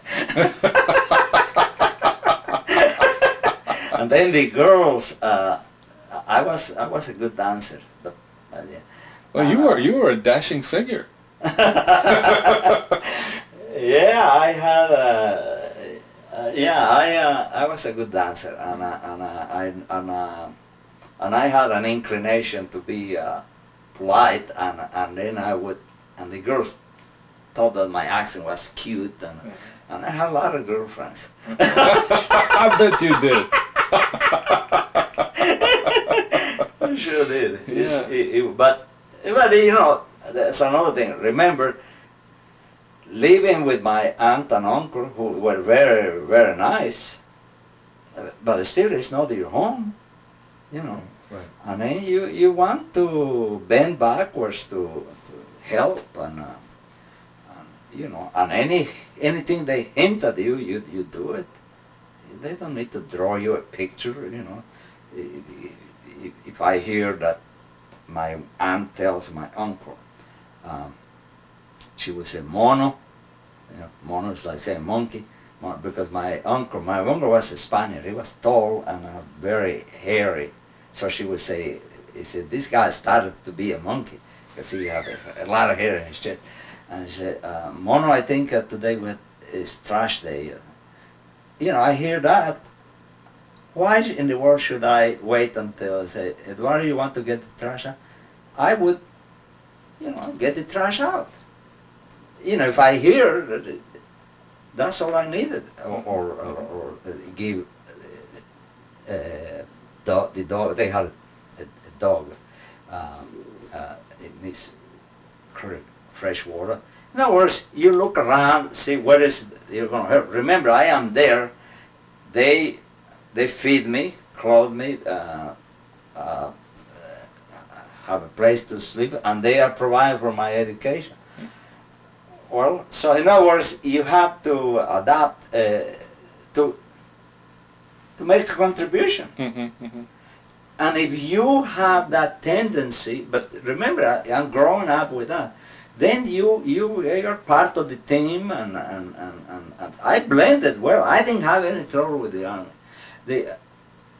When we were in basic training, this first sergeant, and we're talking about, look, 1942, 1940, we're not talking about the best educated Americans. I mean, it's truth, Yeah, yeah. It's truth. To have a high school diploma, that was something big. This first sergeant, the police area this morning looks like hell! It was so dark, he had not even seen, but he already is criticizing that the area looks, worse. He wants maximum effort in cleaning everything, and how, and then some people would be rebellious. First of all, they were drafted, and they are rebellious. So everything they find it bad. The food, they hate the food. They hate to get up early in the morning. Everything is bad. So they are in a constant. I didn't have that problem. I went with the flow. Get up early. Sounds like you didn't have problems anywhere. A lot of the people who have been interviewed for this project have talked about growing up in Texas, and so many of them had problems. Of course, I guess it was different depending on where you were. If you were in South Texas, perhaps it wouldn't be as bad as if you were, I don't know, in Dallas or Houston or some other place. Yeah, I'm sure that there were places where people discriminate or they curse you or they don't want you around. Yeah, I'm sure of that. I didn't have that problem. And then, look, I went with the Airborne. Mm-hmm. See, that's another thing. You know, the guy respects you for being, because he knows what he went through. You know, Mm-hmm. physical conditioning. This guy, when this guy told me that since I was 5'5", that the minimum was 5'6", I said, doggone it, I was going to be a bazooka man. Not many people were volunteering for that bazooka. Right away, I grew 1 inch extra, and I made the jump for the jump school. Huh, that's Yeah, great. That's but great. you see, it has to do with attitude. A guy, they didn't call Chicanos. They were called Mexican American, or some guys would say Spanish American. Those are the terms that were used at that time. And there was this guy from St. Louis, and when the company commander called me and he said he had a letter from the consul where they wanted to make sure that I was there on my free will, because the consul could pull me out and send me back to Mexico. And then I said that no, I would stay. The company commander called me. It was a follow-up letter, Mm-hmm. you know. And this guy from St. Louis heard about it. He wanted to hit me for being dumb bastard. You know, it's a Spanish guy from St. Louis. In other words, he would have taken it and get out. But you see, he was having problems. Mm-hmm. But we were in the same training. He was doing the same thing I was doing. He just didn't like the army. Yeah. And there were others, not you know, others, not just Hispanics. There were others who didn't like the army. They just didn't like it. I didn't have that problem. I adopted because, you know, adopting it was easy for me. I want to talk about the day you became an American citizen. Tell me about that. Because you had gone through the war. Yes. You had gone to Mexico where you Yes. trained for the airborne there. I returned here in January 1952. I resigned my commission in the Mexican Army. I was a commissioned officer, I was a lieutenant. I resigned my commission and I came back here. When I applied for my entry, my permanent visa as an immigrant, the consul in Mexico City told me that I was going to be given a 2C classification for my entry visa. And I said, what does that mean? Oh, he said, well, you probably have to wait 2 years. I wrote a letter to a good friend of mine. His name is Tex McDonald. He didn't like his name, Wilburn T. McDonald, so he went by Tex McDonald, whose father was a big contributor. He was a businessman. And Tex McDonald and I had met in Mexico City when he was there in his honeymoon. He saw me with my parachute wings, and he had been in the 82nd. He had been an officer in the 87th. He was Texas A&M man, but he got out of the army to go work with his father. I wrote him a letter. I said, well, it looks like I won't be getting my visa, because he said, when you come across the border, I want you to stop at home in Dallas and visit with me overnight or 2 or 3 days. And so I wrote him a letter. They said I had to wait 2 years. He got furious. He went to see his father, and they wrote a letter to Senator Lyndon B. Johnson, who was the chairman of the Armed Forces Committee in the Senate. Lyndon B. Johnson got a hold of his administrative assistant, who called the embassy in Mexico, because Tex McDonald, through his father, wrote a letter. You're going to make him wait 2 years. A man that landed at Utah Beach, wounded at Bastogne, landed behind the enemy lines, you know, he gave a summary. And he has to wait 2 years? I would roll the red carpet for him. Tex McDonald said. Well, they called the embassy. The vice consul went around, he found me, he went to my home address in Oaxaca, and he said, well, I don't know who do you know in Mexico, but you can't come and fill out the papers because we're going to give you permanent entry visa. Now, the people who had said you had to wait that was the American consul, American consul in Mexico. The American consul in Mexico. Yeah. 2C. Yeah. That's what you give to anyone that comes out of the street and applies. Right. And that way you give another 2C. So instead of 2 years waiting, after 2 years you can tell him 2 more years. No worse. So it didn't mean anything for them, my discharge and all that. Yeah. But Tex McDonald, Wilbur Tex McDonald.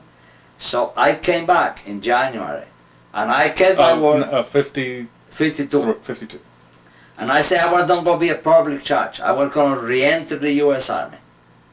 You know, and on 1st February, I came back the 10th of January. 1st February, I re-entered the Army. I was sent from New Orleans to this Fort Sam Houston in San Antonio. 52. The field first is the sergeant that represents the first sergeant. Now, he's talking to us. By this time, it's a fully integrated army because we have blacks also. And he's talking to us, and he says, now, remember this, there are some places where if you know you're not wanted, you have no business going there, because the policeman will come over there and beat you over the head and get you out of there. 52, you know. San Antonio. San Antonio. You know what the hint is? Those of you who are not welcome in some restaurants or places, make sure you don't go. You know, where someone should let you know if Mexicans are allowed, or blacks or Indians, you know, or Oriental, whatever they don't want. But this is in 52. So that's my first exposure that there is some rumble, you know. Well, from there, you didn't have that problem in Kentucky. Never. In Kentucky or New Orleans or Baltimore or South Carolina, I never did. And the guys in the barracks with me, but no. And also another thing, in training, I was good with the numbers. You begin to gain respect. When you're good with it, you know, everybody has to do some exercises in which you figure the azimuth. And there's some guys that they couldn't get it. All right? You help, and these guys treat you with respect. And I'm not saying they are saluting you and right. God, they may be even dislike you, but they're sure. They sure don't hesitate in asking. And then you be positive. I mean, yeah, look, this is the way it is.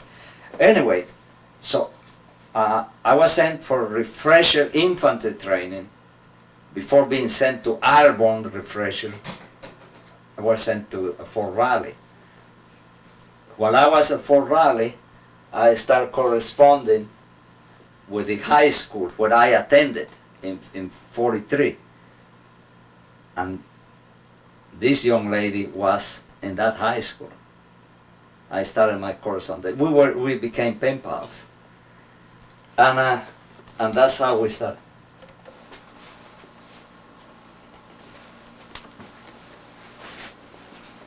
Well, we were talking about the day you became a citizen. Yes. When I was stationed at Fort Campbell with the 11th Airborne, a year, I came back into the army 1 February 1952.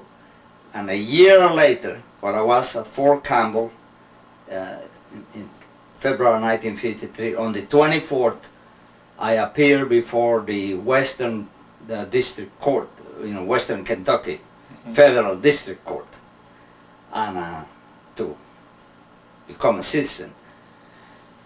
And two things I remember of that day especially. There were several dependent wives. There were wives from Britain, Germany, Korea, or Japan. Yeah, maybe not from Korea, but overseas brides. And there were only two fellows, two men and about 40 women. And the judge, he was an old grouch. Yeah, an old grouch.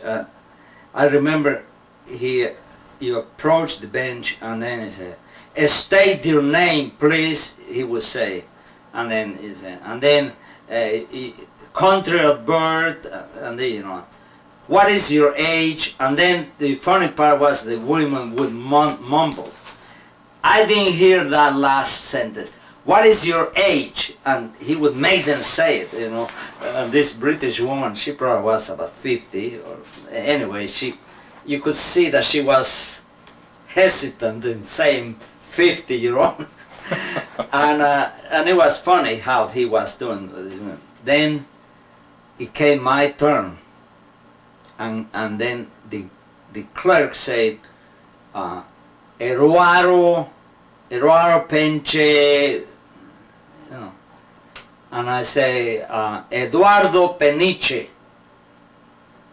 And the judge looked at me, I was in uniform. He said, what is your name in American? And I say, in English, Your Honor, because there's no American language. And he didn't like that.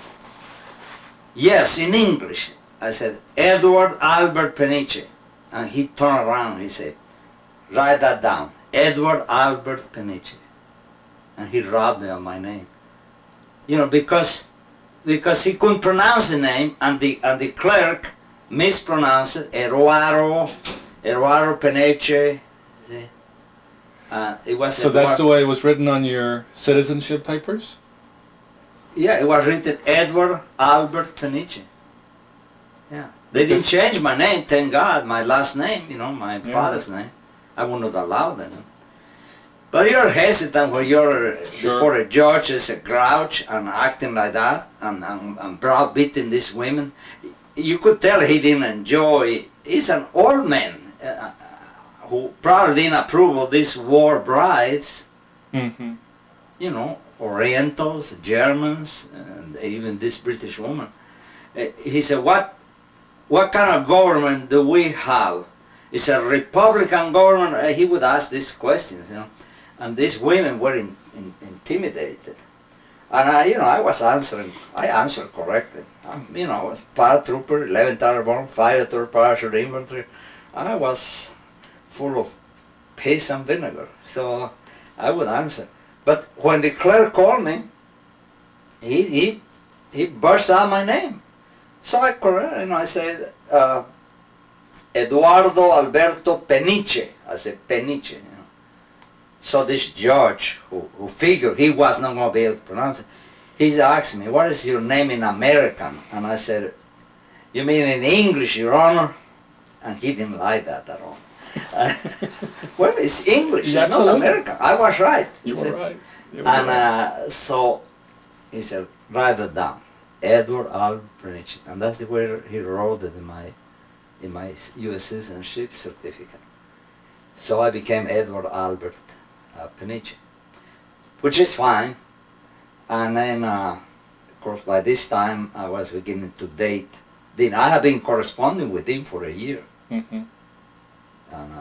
And then instead of going to Nashville where the action was, I quit going to Nashville. I was going west. I was going to Paducah to see her because I thought she just was a wonderful, angelical girl. she was. And you had met her through pen pals situation? Yeah, we have become pen pals because she and 4 other girls and 1 guy wrote me from the high school. Mm-hmm. Because the teacher, Mrs. Robertson, who knew me, she said, I know that boy, because that boy, at this time, I was 28 years old. I was not a boy, I was You're a grown man. yeah, man. And, but Mrs. Robertson.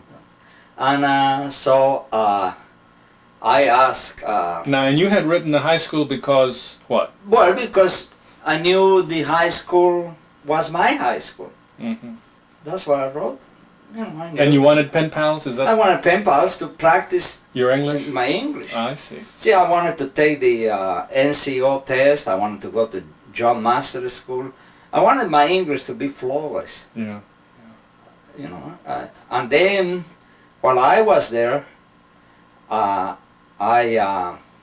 read that the Army had the opportunity for the GED, and since I didn't get my high school diploma in 1943 because I lacked those, I started going to school at night for my high school GED, my US, because you see they didn't recognize anything from Mexico. Right. They didn't recognize anything, and I took that test. I maxed everything in the Kentucky GED, and when Dean graduated in May of 1953, I graduated with her and her twin brother, from the same high school. I got my high school diploma, and then what I did that summer, I took the other tests because I wanted to see, you know, if I would qualify for tech. I wanted maybe to go into tech training, technological or radio communication. See, I was thinking small. Mm-hmm. And then I was calling to headquarters and they said, we are selecting a group of people to be sent to train the Chinese. And as we were screening in the courses, we see that you have, in Fort Benning, you have assisted with foreign nationals. We see that you speak Spanish and English. So, you know, so you're a highly candidate for this type of job. Do you think you could instruct Chinese in the use of American weapons? I say yes. And when I was informed that I was accepted and nominated, I didn't want to go away for 2 years, so I wanted to formalize my relationship with him. So I went to Paducah and I asked her parents, I asked for her hand in marriage, very formally. And of course we spent 3 hours, we were sitting in her living room. You know, she was 18. I mean, past 18, but nevertheless 18. And after 3 hours, the parents had several concerns. I was older, I was a soldier, what do I have to offer? I was Catholic, old, Mexican, you know. They didn't say Mexican, but it was in their mind. In the back of their heads. You know, it was in the back of their head. I don't blame them. I mean, an 18-year-old girl, you don't want to just turn her over to some soldier. I would have acted the same thing. I wonder whether the guy was from England or Germany or wherever, I would have acted this very same way. But after 3 hours, I turned around to Dean and I say, well, Deanie, because I call her, I don't like to call her Dean. Dean is a boy's name. And she's too pretty to be having a boy's name. I said, Deanie, will you marry me? And she looked at her parents, you know, she looked at me. And I said, will you marry me? I said, because I love you and you love me. Yes, I love you, and yes, I would marry you. I said, Mr. and Mrs. Baggett, you see, we love each other. I really want your permission and your blessing, because we really want to get married. And then my mother-in-law backed off and she said, well, if Lyman, and he was frozen, she had been telling him to oppose, and then she back off. Well, if Lyman says yes, I'll say yes. So she put the monkey on his back. And old Lyman had been ready to say yes since we sat down. But my mother-in-law was put in the big fight. And so they gave you the blessing. huh? They gave you Yeah, the they blessing. got the blessing, and we got married at her house on the 6th of October. I asked for her hand in marriage in September when I was told I had been selected for this special military mission. And we got married, and then I went to China. I went to the infantry. I was in the field. Then I went offshore, Matsu, Quemoy. People don't even know what that is now. It's right off the main China coast. I was there For many years, it was, especially in the 50s. 60s and the 50s. In the 50s. This was 53. But when you were saying China, you're talking about the... I was in Formosa, Taiwan, China. It was called Formosa. Then, to make a political right, they gave it the name Taiwan. But it was Formosa, I remember which that. in Portuguese means beautiful island.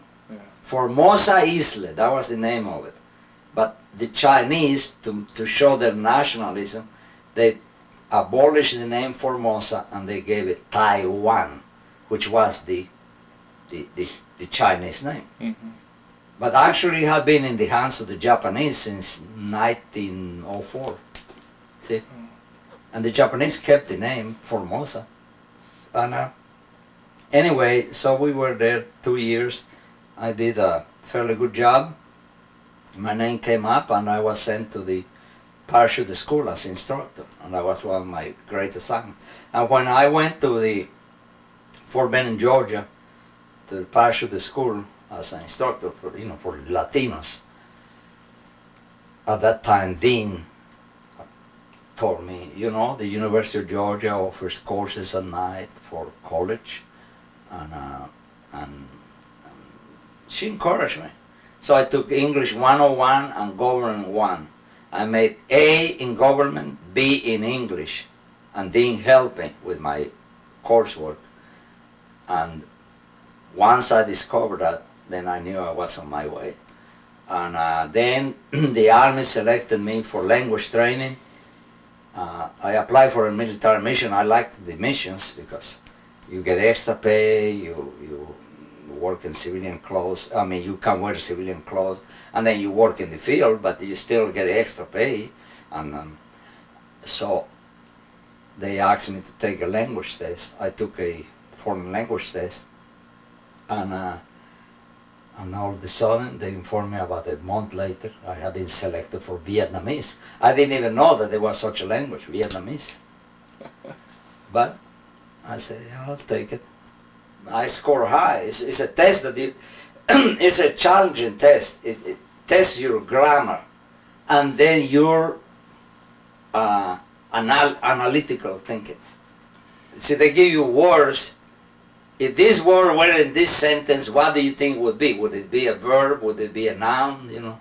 And then you analyze the rest of the sentence, and I score high. Not many people passed that.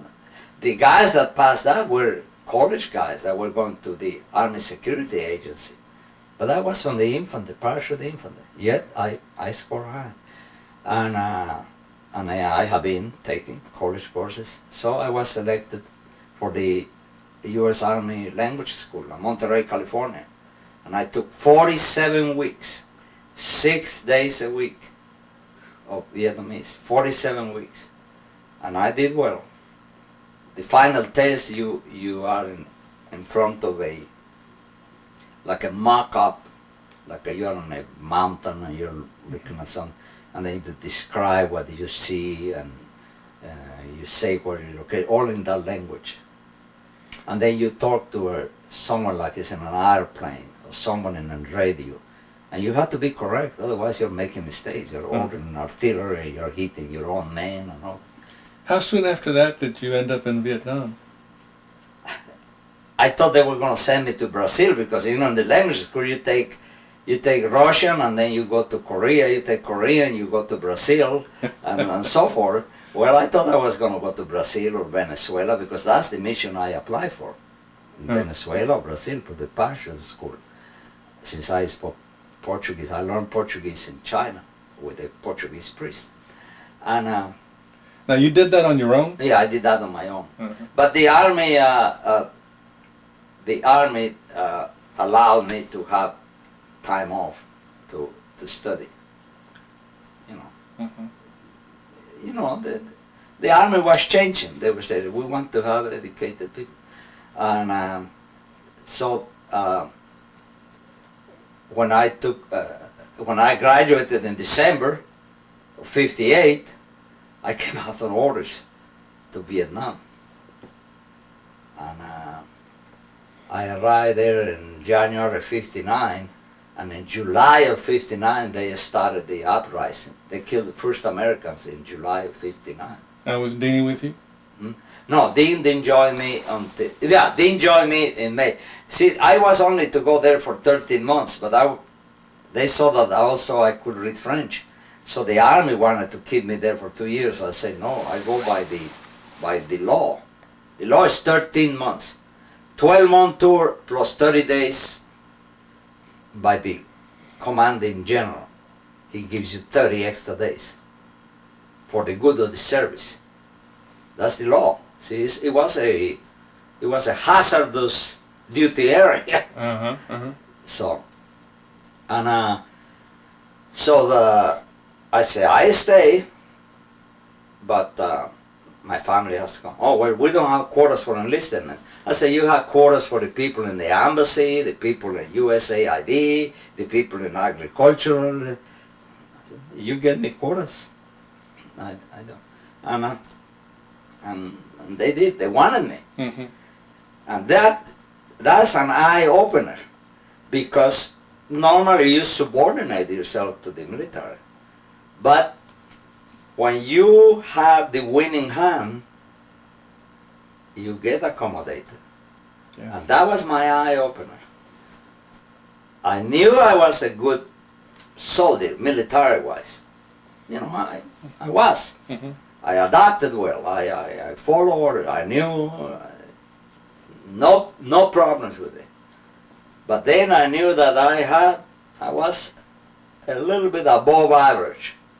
And I'm not bragging about it. I'm stating the fact. I was above average because proven.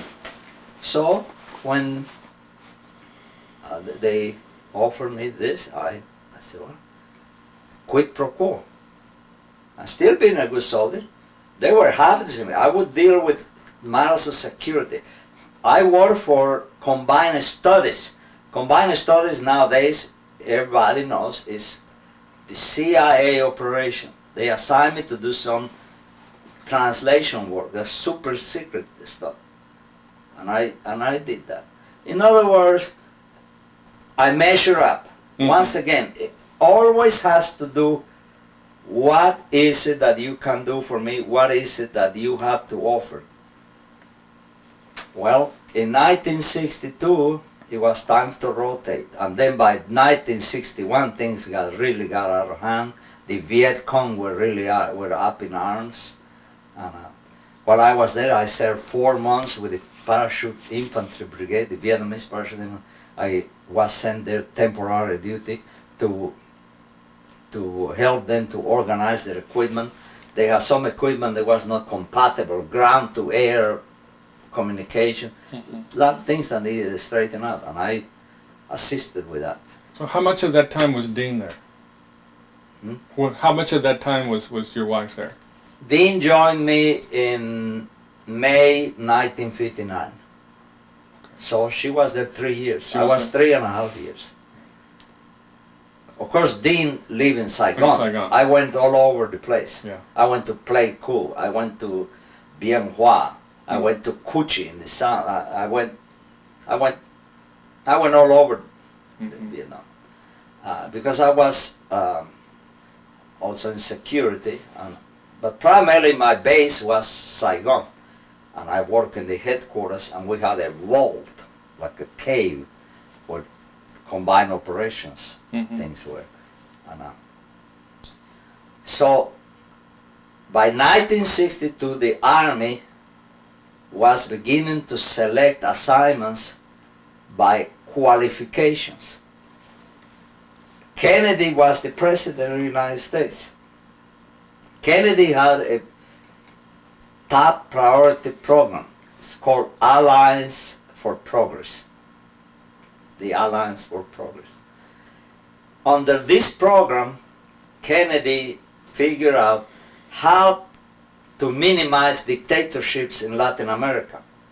Well, I'm going to train the senior field officers into a special military college for seniors. And he opened the Inter-American Defense College at Fort McNair, Washington, D.C. When they fed the requirements in the computer, they wanted a trilingual person, trilingual sergeant, with possible, preferable with knowledge of French, and who had dealt with foreign nationals. Of all the U.S. Army, 3 names came up. Mine was one of them. And I was finishing a tour in Vietnam. So they assigned me to the Inter-American Defense College, Washington, D.C. And that's when I hit the golden years. Because in Washington, D.C., when I was assigned there, the director of the college, shortly after that, he figured he could use me. He saw that I could do research in Spanish, Portuguese, and English, and I could read French. The ideal type. So, and then Dean researched for me all the places they were offering college courses. So I need to restart my college. And I start taking my English and linguistics at Georgetown University. How about that? Pretty good. Isn't that pretty good? I mean, where you have to cut the mustard. Yeah. There's no funny stuff. I went there for 1 year, but even with the Army paying 2/3, it was too expensive. So I went to George Washington, which was a little bit cheaper, still expensive, but good courses. And then by 1966, I received my associate arts degrees, my first liberal arts degree, AA, from George Washington University.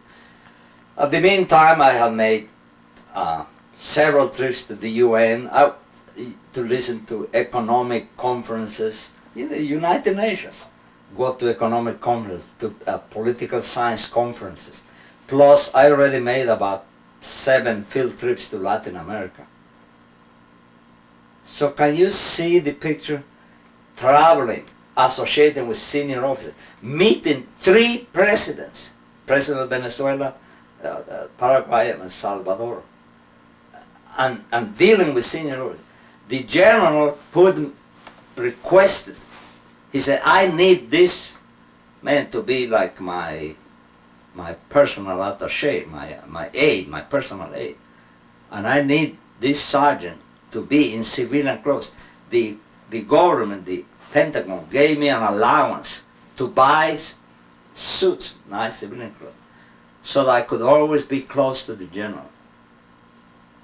And you see, everything of that, I took advantage of that. I already put in 14 years parachute infantry, but even so, I have managed to study. Mm-hmm. You know what I mean? You can't say, well, no, I have guard duty, I have that. You have to make up your mind. What is it that is more important to you? I pledged to my wife that I was going to be an educated person. And I felt that I could do it, and I just pursued the goal. I stayed the course. It took 11 years to get the undergraduate degrees. Normally you get it in 4 years. Look, 11 years, that's 2.5 times what it takes. But that's what I wanted. That was my goal in life. And look, the minute I left the service, I left the service the 30th of January 1970. On the 3rd of February 1970, I entered graduate school. How about that? Where? Murray State University. And 18 months later, writing a master thesis, defending my thesis, and I got my master's. And I wrote my thesis about Mayan culture and civilization, which is, you know, from the area where I am from. Right. The Mayan area, Yucatán, Guatemala, Salvador. And that allowed you to become a college professor. that allowed me to become a college professor. And it's really interesting that you start off in Yucatán, the home of the Mayas, Yes. and then never thinking that in 20 years or whatever, Right. you're going to end up getting a master's degree in another country Yes. after having served in the military. Right. And you do your paper on something from back home, Yes. Exactly. like a cycle. My roots were there. I went back to my roots. And when I went, I applied to 100. I have a wife and 3 kids. I applied to 127 colleges. I get 122 rejections. I said, there's no vacancy. And I got 5 maybes, you know, come for an interview. In 2 of those colleges, in 3 of those colleges, 1 in Maryland, 2 in Virginia, were to substitute for someone for 1 year or 2 years. And then I went to Central Virginia Community College. And when they interviewed me for Spanish, the president told me, I cannot give you credit for what you taught in the military. So I had to, yeah, can you imagine? A linguist. But that's the mentality, so, you know, you have to go with the flow. So, you know, I have a wife, 3 kids. I already finished my GI. I had a stipend as a TA, you know, on my master's. So, the head of the committee that was interviewing me and the dean of the college said, well, we are ready to offer you a 1-year contract. And if you are good, we'll keep you. And I look at Dr. Reed in the eye, you know, with this airborne attitude. I said, Dr. Reed, I am damn good.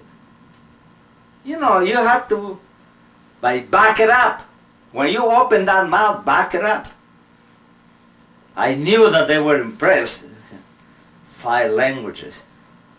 He was instructor in Panama at the School of Americas, you know. And I served there 23 years. There it is. But that's what it took. Mm-hmm. You know, the determination to be an educated person. And by golly, shoot for the best. Number 1 in my class. In the upper 10 of my undergraduate degrees. And number 1 in my master's. That is what it takes, nothing else. At least for people like me, my opportunity had to come to the army. I didn't have the money, nor my parents had the money to put me through college. But there were other means to reach what I wanted. I had the support of my wife. I felt that I had my obligations. These children, I had an obligation to these children. We brought them into the world. I had to do right by them. I had to excel. I had to, you know, I couldn't live with a pension or get a security, any other type of job. I needed a job where I would be happy too. And that's what came to me. It came to me because I searched for it. So it's part luck and part determination.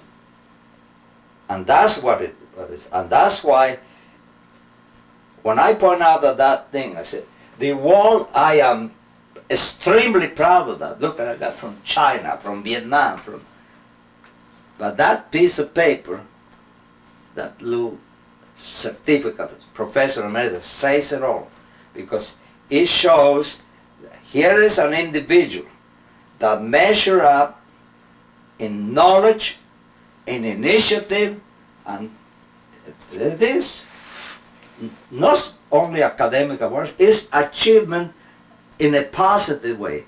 What else do I contribute to the society, to my fellow men? And Well, that's what it is. You say luck and perseverance, but people make their own luck. I noticed that it works better when you make your own luck. I am convinced of that, yes. You continue mentioning family. You mention Dini throughout, and you mention your children. How many children total do you have? We got two left. We lost a child at age 19 under very tragic circumstances. He was in college. He was the smartest of the boys. He was born in Vietnam. Carlos was born in China. John was born at Fort Benning, Georgia. John speaks German. He's an international investor. Speaks German, French, Spanish, and English. He is very much involved in the Presbyterian Church. He's a youth director, and he's an achiever by doing. Carlos is an attorney here in Houston. He graduated cum laude and his undergraduate degree from here an ROTC scholarship. The good old army has helped us. But you know, you have to find a way to go. And he went through the ROTC, served 8 years in the military, and then he settled here in Houston. And then when he graduated from law school, after he was commissioned, he was selected to do an internship in the Justice Department in the INS. So, something that Dini and I did together rub off and open our children's eyes that they realized that they had to follow, they had to work. And Carlos, you know, is an attorney, you know, had his 7 years of college, you know, 3 years of Juris Doctor, and you know, he's not a PhD in law, but he's a Juris Doctor, and then he got 4 years of undergraduate degree at Washington and Lee. And John has a master's in MBA and a linguist. He got a scholarship to study German in Flogenfurt, Austria. So They followed in your footsteps. we set the tone for the children. We told them, we don't have that money.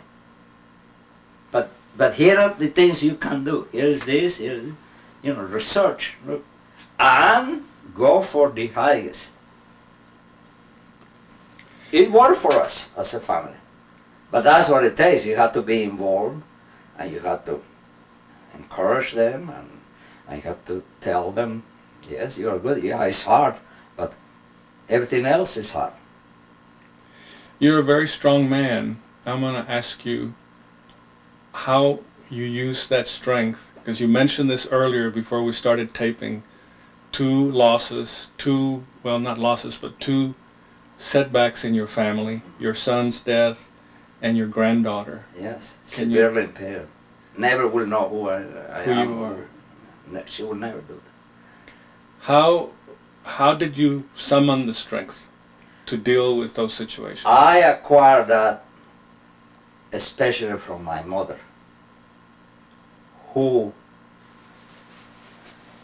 when she was a young girl, 16, she was almost abducted by revolutionaries. She hid for 10 hours under the hot sun in a thing, these Mayan Indians covered with palm trees. And she was dying of thirst, dehydrated. And she explained it to us, the children, how her inner spirit, her strong faith in God, she knew if these guys would find her, she would have been raped and maybe even killed. Because these were a bunch of drunken revolutionaries. And then she always we share. She said, no matter how bad things get, you always have to have that hope, and to sustain that hope, you have to not, as a prayer alone is not do it. You also need to do it, because you can't start whimpering, because her lips were dry, and where she was hiding, and they had some in Yucatán, in August. And then she said, you have to, from within, you have a spiritual and physical endurance. And that's something that you only can do, because no one else. If you don't achieve that you cannot whimper, that you cannot, when she would hear them, where is that damn girl, and Mm-hmm. So, and then she had 8 children. She was always willing to never live within her means, never to impose demands, teach us to, in other words, we were not going to be asking for 1 apple if there's only half apple for everybody. We were taught to share. Mm-hmm. And so, if you get half apple, it's understood. As a child, you can learn that. That is what is going to be served. Like, we will get apples for Christmas, or I'm not saying that we were poor, but we, an apple or half apple for Christmas was part of the big celebration of Christmas. Something extra good. Well, it was things like that. And she always managed a budget in which we would never hear if there were any struggles, we were never exposed to that type of worries. In other words, she and my father saw if they were shortage of money or budget. We never heard about that. Yeah. So as far as we were concerned, if not rich, well-to-do, at least we felt comfortable. And that comes from sharing, and how to divide things, and how you are going to be satisfied. And when we would go buy shoes, they buy shoes for all the kids, and then they would bargain, and we learned that Mama and Daddy take care of us, and therefore, what is our obligation? Our obligation is to do what they tell us to do. You've talked about your sacrifice in World War II, and I know that you talked to a lot of groups and classes and a lot of young people. I'm sure the subject of patriotism comes up. What do you say about patriotism? Patriotism has to start with your childhood background. With the love and affiliation in the family, with your association with your fellow students or your fellow neighbors. That's where the seeds of patriotism come in. But then when you are in the battle area, you're not dying for your country. You're dying for Joe O'Toole or Garner or Papa Leo or for Sims or for, it is for that guy that is to your right and to your left. Because when you are in the middle of the firefight, they are there with you. And you must provide your part of the deal to be sure that you're supportive of it. And that's what I see patriotism. Then also that you have this thing when you start throwing rocks at your government, when someone is proven to be wrong, then let that particular person be condemned and be put in jail. But to start lumping everybody in government as bad, that is wrong. That is wrong. Because government does a lot of good. I remember this policeman in Paducah, who real big policeman. I became good friend with his son. In fact, first time I ate cornbread and green beans was at this policeman's house. And you know, he was telling me, "You're a very polite young man," he told me. I said, well, that's the way my parents told me, and that's the way it's in my aunt's home. And you know, and then he was saying, well, it's good to be polite because that way you learn to have respect for the law, and you know, he was talking to me like philosophically, but well, all of that is part of your character. And then you're gonna see some guys drunks. You're gonna hear of somebody hitting his wife, and then you're shocked. A guy hitting his wife, you get shocked. You know, you incredulous. Who would dare to hit a woman, much less his wife, the mother of his kids? You see, but those things change. So it's once again, it has to do with your times, your dedication, and the good reading also. You know, why do we need to have vulgarity to make a point? There's nothing wrong with being risque, but there is a point for everything. You and I can be risque in eating or an outing, you know, but that every time we want to make a point, I have to throw a vulgar word, foul language, to make my point, like in the movies, you know. It's filthy word. There's no, so it's different approach. So and some people say, well, it's political correctness, freedom of speech and all that. You can have all of that without retorting to that. And patriotism, I really think, is not only that you're going to defend the country, but you're going to build the country.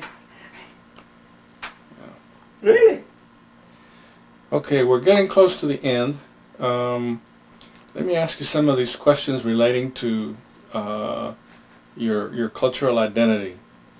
In your opinion, were there changes in the lives of Mexican Americans in the decades following World War II? Oh yes, I mean, personally speaking, yes. I have seen many changes. Going back to Fort Campbell in May 1952, I came to San Antonio with another Hispanic and a black fellow. His name was Nixon. We were in the 503 Parachute Infantry Regiment, and we were going back.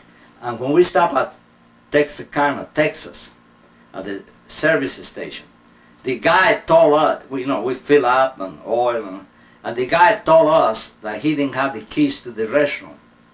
But he said, you boys can go, you know. You boys were in uniform, you know, blouse, boots, airborne, and you can go. Actually, was out there where that all beat up car is, you know. The guy didn't want us to use the restroom. May 1952. Well, that is one of those idiots that I have told you will never define Ed Peniche. And should never define anyone because he belongs.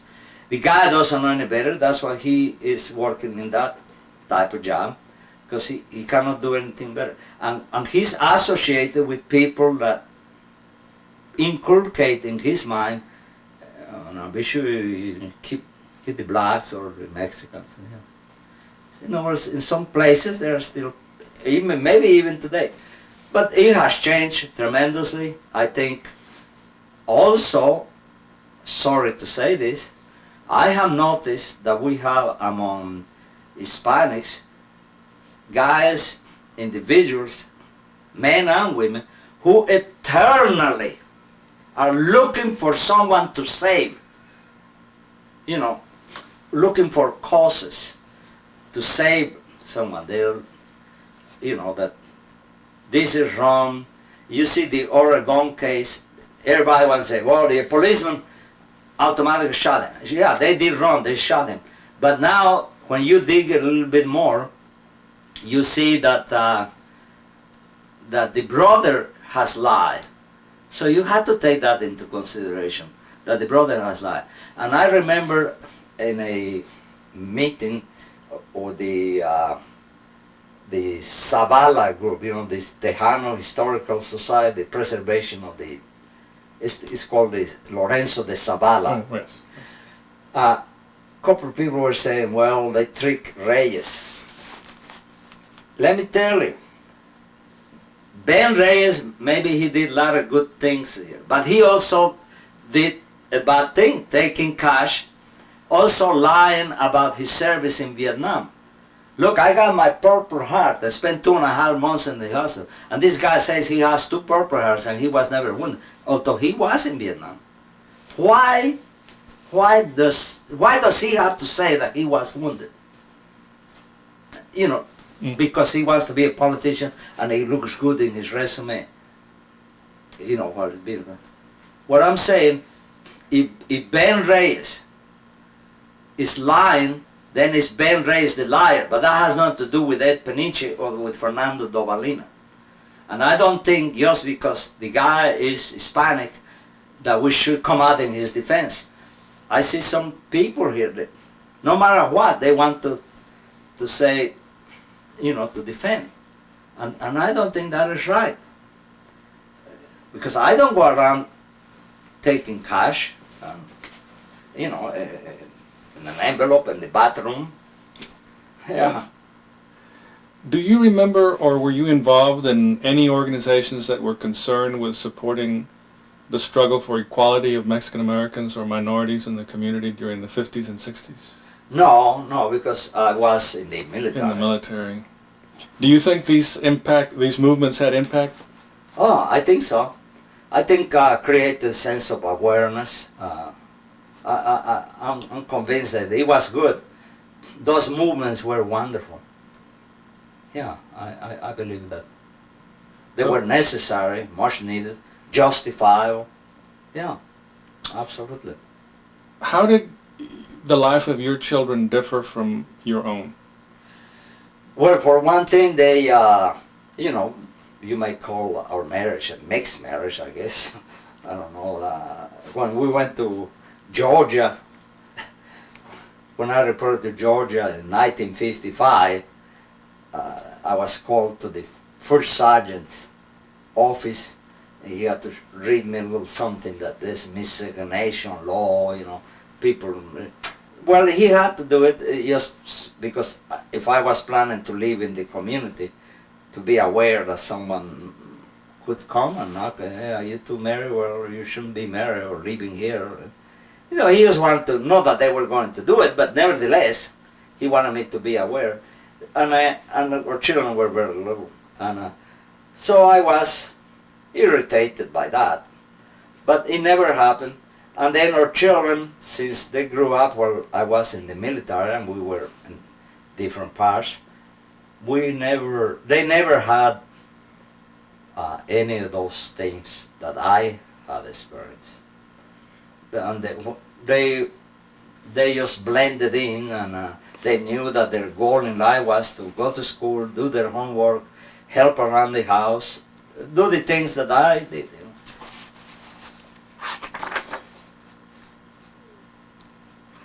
What are you involved in now? You say you're semi-retired. What do you do? What I teach one adult class, non-credit course for individuals that want to take just conversational or cultural Spanish. No credit. And most of my students, no one younger than 40. The older they are, the better I like it. And I volunteer tutorial assistance in Spanish, history, English, political science, helping the students to prepare outline of papers, research. I do things like that. Also, I lecture in civic clubs, and then, of course, lately the Army, both the U.S. Army and the Mexican Army have been using me to give lectures. And then I've been writing, and people invite me to comment on articles about military history, and I give them a hand on that. I do research, I clip things about Vietnam, send it to 2 or 3 individuals that publish articles in military magazines. and that's what I do. I keep myself busy. Then with the family, family outings, family. Then the grandchildren. I always I like to start with the grandchildren, tell them about U.S. history, and I read a sign. Like I said, my granddaughter Christina will get that. My grandson Eddie will get that. My grandson Joseph will get this, and I have another one for Will. And then I tell them what it's all about. But I do it the way I explained to you. I never glorify war. I don't do that. I just tell it for what it is, and that we hope and pray for peace. What do you want your grandchildren to remember most about your experience in World War II? That when I was young and the nation needed my service, I was ready, willing, and able to do so.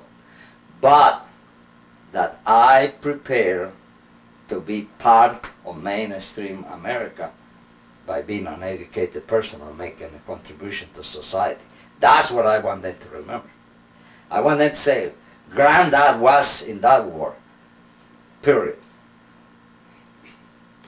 But Granddad, he taught this, he taught that. Granddad, he went to every country in Latin America. He did not visit Bolivia and Cuba. He didn't go to Cuba because Fidel Castro didn't let him. He didn't go to Bolivia because they were having a revolution there. But Granddad went to the Alhambra, and when he saw the Alhambra, he felt he had been there before. I want them to remember those things. I intend to share all of that. Why? Because Granddaddy, he really taught, first and foremost, was to be an educator so he could be a contributor to society. Defender of the society is you defend for a short period, but contribute to society, you contribute for years and years. And that's what I have been doing. What strides do you think Mexican Americans have made over the years? I believe that they're really fixing their vision into education. Those are the ones that count. Not every one of them. The new immigrants, they come here for economic reasons, and education is the last of their priorities. I was telling you, when I was talking to those 3 young men, offering them free English classes. I picked them up and take them. They didn't take me up on it because their car, their CD, their color TV, catch a baseball game, those are the priorities. But education is what is going to turn it around for everybody. I think that answers the next question, which is what problems do you think still need to be resolved? It has to be meaningful education too. Yeah. There is no way that the person that takes basket weaving is going to be the manager of General Motors. That is wrong. It is absolutely wrong for anyone to think, I got my college degree and that backs me up. Baloney. You had to back up that piece of paper. You had to show that you're an educated person, but you cannot write a paragraph. I don't care how many college degrees you have. You cannot write a correct paragraph. And you don't know dates of historical dates, or you don't know that the Congress has 2 houses and that the Supreme Court, you don't know those details. What good is to have 10 college degrees? That paper doesn't matter. The paper justifies for someone that you have made the effort. But when you open your mouth, you're the one that has to prove that you're a college graduate. It's truth. What term do you like to describe yourself? Mexican American, Latin American, Chicano, Puerto Rican, well, not Puerto Rican, or Cuban, Hispanic? Which term do you prefer? I like the Army term when I was all green, all the uniforms are green. But if I need a term, I say Mexican American. Because I'm very proud of my Mexican heritage. Mexico has a rich heritage, a very rich heritage, a historical rich heritage. The Mayans had a calendar more accurate than the Gregorian calendar. They had it long before. The Mayans had the unit 0 before the Indus, and the Indus taught the unit 0 to the Arabs, and we, the Europe, the Western countries, learned algebra from the Arabs. You know, yet the Mayans had all this advance. So, in 1972, I was working as an advisor to the Young Democrats in Virginia, and at a reception for my governor, a lady, the hostess, she said, "I heard that you speak 5 languages. And Peniche, that must be from your Italian name." I said, "No, ma'am. I am part Mayan. So if I have any ability like that, I'm sure that first of all comes from the Mayan part." I said, rather than my European part. And then I explained that. Yeah. It's you know, if I need a term, I like to be Ed Peniche. And I wish our society would reach a point in which we don't need to say African American, Chinese American, Hispanic American, Cuban American. I wish it. But in some quarters that is essential. They want it for money, for funding, for scholarships and all that. But I have done well as Ed Peniche. And yes, I'm very, very proud of I never say I'm Spanish American or Hispanic, no, I say Mexican American, because I was born in southern Mexico. And I have Indian blood in my veins, Mayan. It's interesting that almost every question I've asked you, you come back to education. Even this last one, you got back to talking about the Mayans and their abilities, their intelligence, their calendar, everything. You bring it back to education. Because my father and my mother thirsted for education. They really begged for education because they never had it. They had to do it on their own. And they were obsessed with education. See, they were denied that part of life. So I saw that, and it's not right. But look, they were caught in those horrible years of the Mexican Revolution, where close to 2 million Mexicans were killed. 2 million! For nothing. Because look what Mexico ended up with. You know, let's tell the truth. I love Mexico, and I love Mexicans. But it's an institutionalized corruption. And it hurts you here. Right here, it hurts you. That's not denigrating Mexico. The Mexicans themselves recognize it. That's why every time you open those weeklies or magazines, they point it out. Institutionalized corruption from the top down. And that's what has affected the country. See? And that's, I say, a mí me duele México. Hurts me. It's a shame because it's a great nation. And the Mexicans are not lazy. They're not lazy. You see them here, they work from sun up to sundown. Hardest workers. Huh. When the Spaniards came, siesta did not exist. Siesta, the Spaniards copied that from the Italians. The sexta hour was for having rest and having a good time. Then the Spaniards called it siesta because they couldn't pronounce sexta.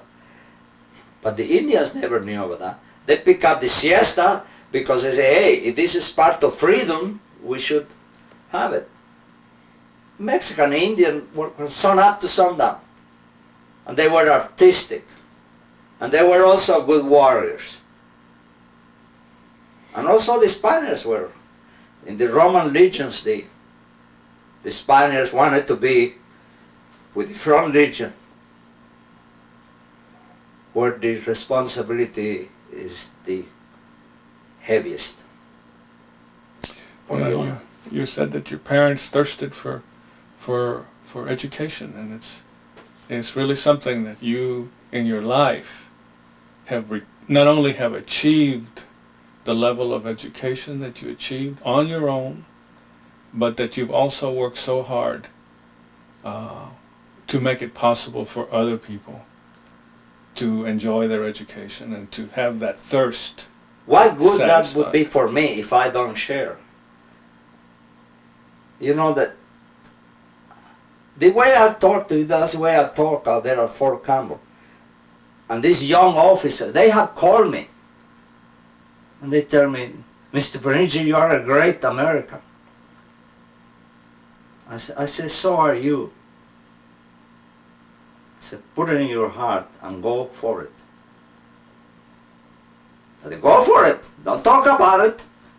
Go leave something behind. Do this and do it, and you don't have to be correct. Oh, I tutored 3 students today. Yesterday 5. You don't need to do it and go on. And when you run into someone that wants to confront you, put you down, bring the facts out. You don't have to embellish war. You don't have to embellish anything, but deal with the facts. And to deal with the facts, be well read, be sure dates, events, results, and that takes time. And it really is not that hard. But maybe cut down, don't watch the 3 o'clock as the stomach turns. Skip that one. Skip that one for today. Yeah. I swear to you. Yeah. I swear to you. Here I am, 75, and you know what I wish? I wish I were 30. Because with all this high tech, I just can't imagine the things I could do. You know, you remind me of many 30-year-olds, and you behave younger than many 30 and 40-year-olds I know. I bet you could still do it if I know you could do it. You've been a great interview. I've really appreciated the time you've given me.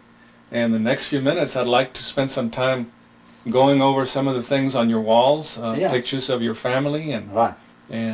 Pictures of you. Yeah. Okay. All right.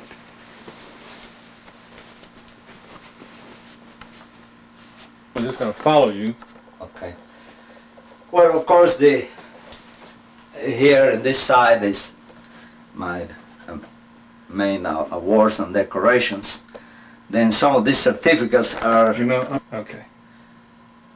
of course, you saw the citation. Then there's the Purple Heart. Then, of course, here are the medals in the order which were awarded, and the order of, how they rank the medals. Like a joint service commendation. Of course, this is for valor, awarded twice. And then the Purple Heart and service medals. Then I have, of course, foreign decorations from France, from Vietnam, and these are certificates and of the presentations I have given. I have been honored guest speaker for special ceremonies. And that's what. And then I have a certificate from the Chinese Army.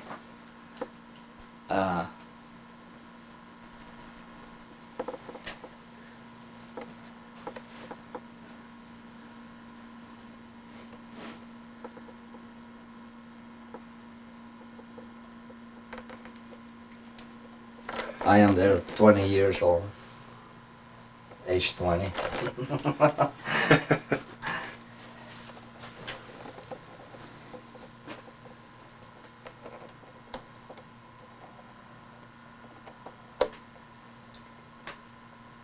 Well, I can see why they wanted to dance with you. What is this eagle here? That's I gave a lecture on Operation Market Garden. You see, Operation Market Garden. Last March at Fort Campbell, I was one of the 2 speakers. And this is from Mexico. Last month, gave it to me.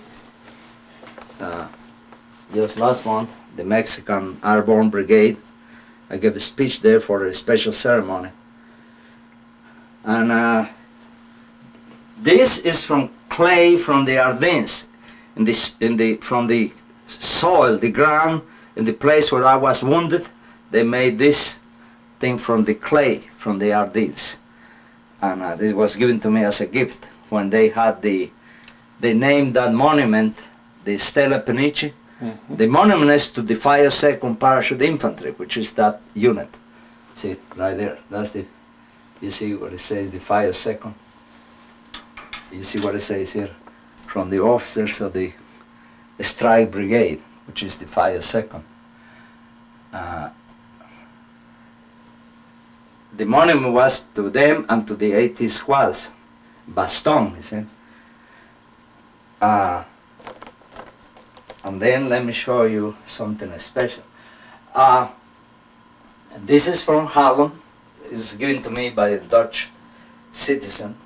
This is from Baston. It was made out of the shells that we fired against the Germans.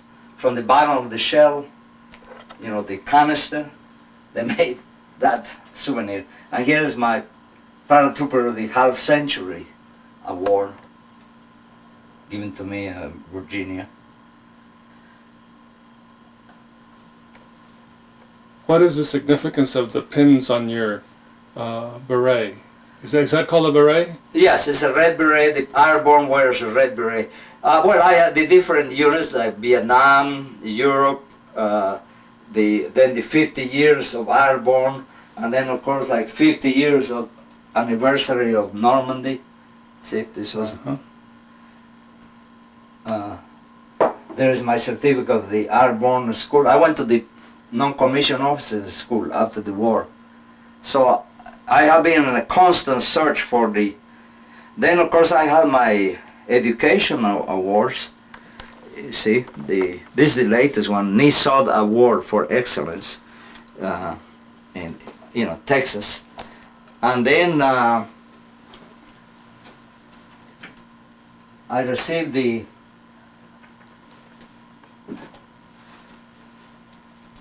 this flag was wrapped around the monument in Longchamp. This is the American flag that was dropped. It was dropped in the monument, and they had me to unveil the monument. And when I unveiled it, this was on top of the monument. Then, when we finished the ceremony, the official folded the flag and gave it to me. And I asked him in French, "Pour moi?" I said, "Is this for me?" He says, "Yes, for you. You defended it." He told me, and he gave me the flag. See? So I brought it. You said something earlier before we started taping about defending the flag and saying. Oh, I do not let people to give me this type of flag waving speeches. Many people identify themselves with, they use the flag for many things. But I don't accept that from those that are phonies, because when it came to defend the flag, I was in front of it, defending it. That's where you defend the flag. You don't defend it from behind. You get in front of it to really defend it. And that's what I did. This is, see, I came from the Yucatán to Veracruz, Mexico City, to Laredo, and then I came up through Arkansas to Paducah. That was my journey. I came from here Veracruz, Mexico City, to Laredo, across the way, and then into western Kentucky. And this is what happened in Belgium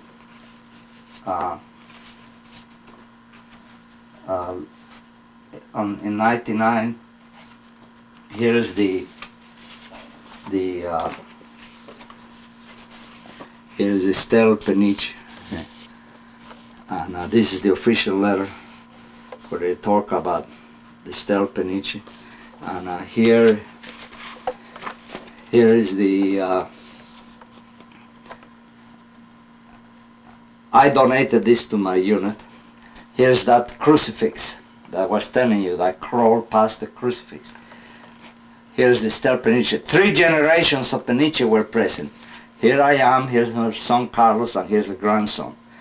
My wife gave up her seat so that 3 generations would be present. And here I am unveiling. See, that's the flag. And then here's the honor guard. They sent an honor guard from Fort Campbell, Kentucky, to render honors to the ceremony. And so this is this has been a great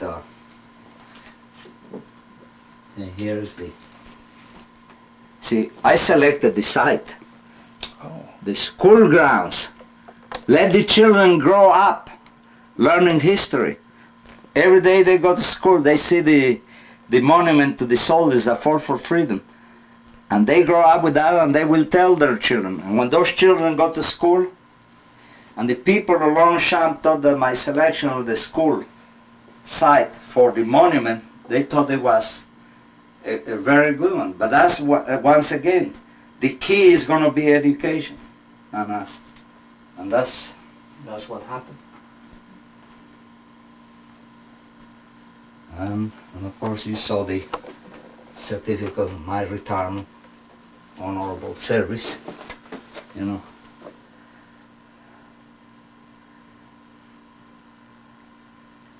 And then the one that means so much to you down here. Oh yeah, this one encloses everything on the wall is wrapping. Yeah, and the equivalency. The wall is military, you know. That one is education. Now I'm going to show you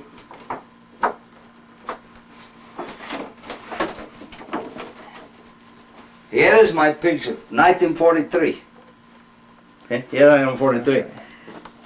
It's funny, how can a guy like this be a tough paratrooper? Why not? But yeah, you see, so the appearance may be deceiving because I measure up. Here I am after the war. Yeah. This is in England. Here is a visit I paid. Holland. Here's the place where I was wounded. Here I am in my last days in the army, ready to go to graduate school. Here I'm being decorated in Mexico City before the Mexican army. Here I am visiting the grave of a German guy that was killed, a German sergeant, killed the day I was wounded. Maybe he was advancing against me. Here's the family in whose grounds we fought, the Lookfeller family. And, Was that visit very emotional for you? oh, very, very emotional. Very, very emotional. Both the 3, I have visited them 4 times, and every visit has been extremely emotional. This is in the 50th anniversary. Here I am at Utah Beach. Okay, Utah Beach. Then here is Highsville. Here's where our general, or second in command, got killed, right here in France on D-Day. He got killed at 4 a.m. Here are the people, the reception to us, to me and my wife. Here is the General McCulloch, the guy that said nuts. to the enemy. Here are our friends in England, where we stay when we go visit. So no, all of this carries a great deal of emotion, and I have, of course, here's one where my hometown recognized me as the laureate citizen.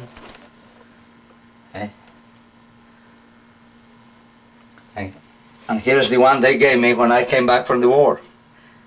They declared me hijo predilecto.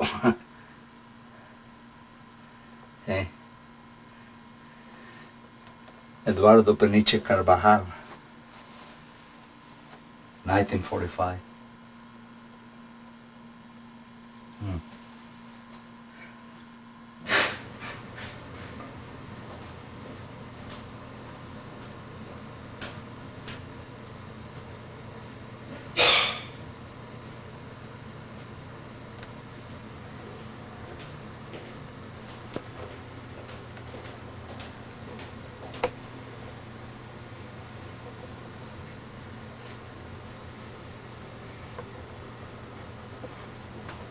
Here's Joseph, my grandson, that plays violin.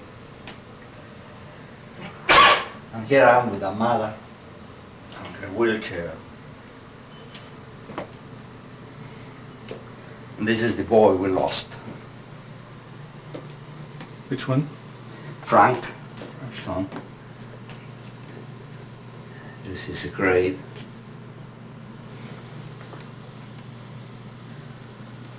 How long ago was that? Oh, he died in 79. February 79, he was 19, not quite 19. He was going to be 19 in September.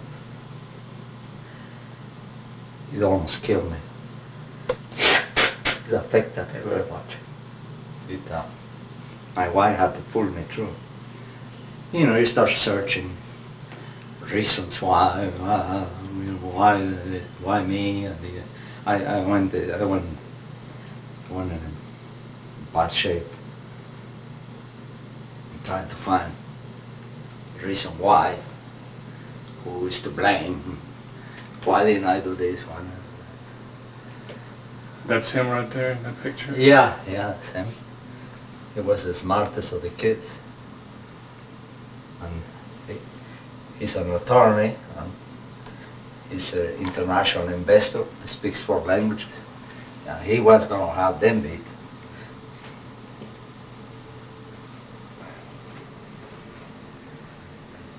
And then of course here's my Mexican heritage. You know how proud I am of the calendar. There's the Águila Mexicana and the Aztec calendar, which they copied in part from the Mayans. And here's another one, then my books. And you saw that over there. I like lots of books. I got other books to read.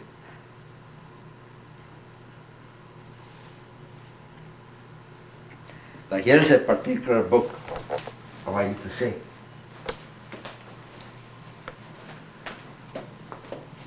Tio Juan, my uncle Juan gave me. This is 1903. And this is printed in 1903. He gave it to me because I like to read a lot. So he gave it to me and he said, and look, see, this, my father gave this to me. These are all books, but see, poetry. And then of course I have a couple of relatives that write poetry. Practically all these people, they never had wealth, but they had personal wealth in abilities to write, enjoy life. They would enjoy a good meal, sip a good wine, and they love poetry, they love to share history, ancient history, things about the Greeks and the Romans and so on. Books are very important. in essence, that's what propelled me, sustained me through life. That being able to get an education.